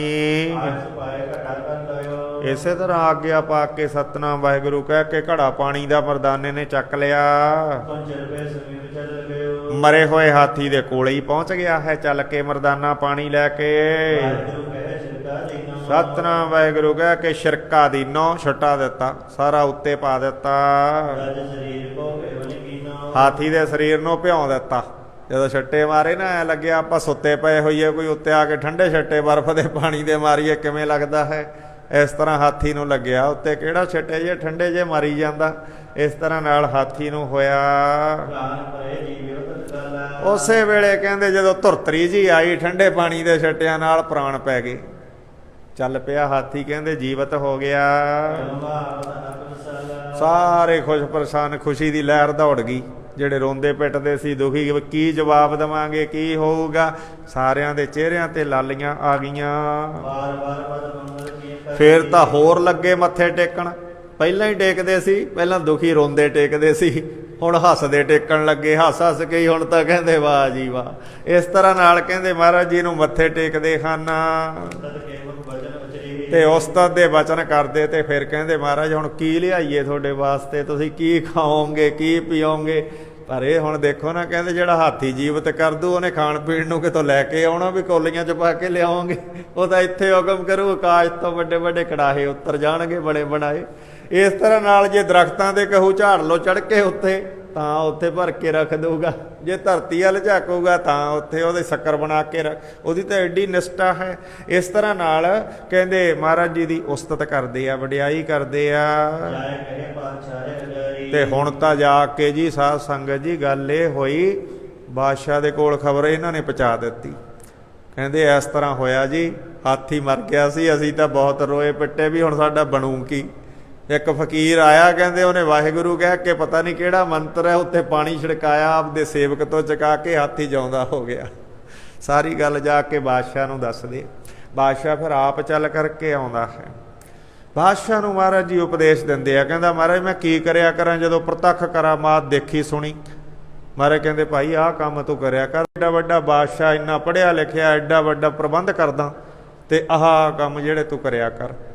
ਖੁਦਾ ਦੀ ਬੰਦਗੀ ਪਹਿਲਾਂ ਕਰਿਆ ਕਰ, ਸਭ ਤੋਂ ਪਹਿਲਾਂ ਖੁਦਾ ਦੀ ਬੰਦਗੀ ਕਰਿਆ ਕਰ, ਫਿਰ ਸਾਰੇ ਕੰਮ ਹੀ ਠੀਕ ਹੋਣਗੇ। ਇਹ ਉਪਦੇਸ਼ ਮਹਾਰਾਜ ਦਿੱਲੀ ਦੀ ਸਰਕਾਰ ਨੂੰ ਦਿੰਦੇ ਆ। ਇਹ ਵਾਰ-ਵਾਰ ਉਪਦੇਸ਼ ਮਹਾਰਾਜ ਦਿੱਲੀ ਦੀ ਸਰਕਾਰ ਨੂੰ, ਇੱਕ ਵਾਰੀ ਉਪਦੇਸ਼ ਦੂਜੇ ਲਫ਼ਜ਼ਾਂ 'ਚ ਮੈਂ ਕਹਾਂ ਫਿਰ ਅਗਲਾ ਕਹਿੰਦਾ ਇਹ ਹੋਰ ਤਰ੍ਹਾਂ ਬੋਲਣ ਲੱਗ। ਫਿਰ ਸੱਚੇ ਪਾਤਸ਼ਾਹ 10ਵੇਂ ਪਾਤਸ਼ਾਹ ਨੇ, ਬੰਦੇ ਬਹਾਦਰ ਨੇ, ਫਿਰ ਸਿੱਖ ਮਿਸਲਾਂ ਨੇ, ਫਿਰ ਬਾਅਦ 'ਚ ਫਿਰ ਅੱਜ ਸਰਵਣ ਕਰਾਂਗੇ। ਸਾਹਿਬ ਸੱਚੇ ਪਾਤਸ਼ਾਹ ਕਿਸ ਤਰ੍ਹਾਂ ਨਾਲ ਉਪਦੇਸ਼ ਦੇ ਕੇ ਅੱਗੇ ਜਾਂਦੇ ਹਨ। ਮਰਦਾਨੇ ਦੀ ਪੂਜਾ ਕਰਾਉਂਦੇ ਹਨ ਦਿੱਲੀ ਦੇ ਵਿੱਚ। ਜਦੋਂ ਬਾਦਸ਼ਾਹ ਆਉਂਦਾ ਨਾ ਮਹਾਰਾਜ ਕੋਲ, ਨਾਲ ਅਨੇਕਾਂ ਹੀ ਲਗੜ ਲਾਣਾ ਕਿੰਨਾ ਹੀ, ਤੇ ਉਹ ਦੇਖ ਕੇ ਮਰਦਾਨਾ ਕਹਿੰਦਾ, ਮੰਚ ਫੁਰਨਾ, ਕਹਿੰਦਾ ਕਿਤੇ ਮੈਂ ਵੀ ਐਂ ਬੈਠਾ ਕੁਰਸੀ ਦੇ ਉੱਤੇ, ਮੇਰੇ ਵੀ ਗਲ 'ਚ ਐ ਹਾਰ ਪੈਣ, ਐ ਮੇਰੇ ਨਾਲ ਵੀ ਸੇਵਕ ਹੋਣ, ਐ ਮੇਰੇ ਵੀ ਸੈਂਟ ਛਿੜਕਦੇ ਆਉਣ, ਆ ਹੋਵੇ। ਉਹ ਮੰਚ ਫੁਰਨੇ ਉਹਨੇ ਰੀਲ ਚਲਾ ਲਈ। ਉਹ ਦੂਜੇ ਦਿਨ ਮਹਾਰਾਜ ਕਹਿੰਦੇ ਚੱਲ ਅੱਜ ਤੈਨੂੰ ਐਂ ਕੁਰਸੀ 'ਤੇ ਬਿਠਾਉਣੇ ਆ, ਨਹੀਂ ਐਂ ਦਿਲ 'ਚ ਲੈ ਕੇ ਮਰ ਜਾਏਗਾ, ਫੇਰ ਦਿੱਲੀ ਦਾ ਬਾਦਸ਼ਾਹ ਬਣਾਉਣਾ ਪਊ ਸਾਨੂੰ।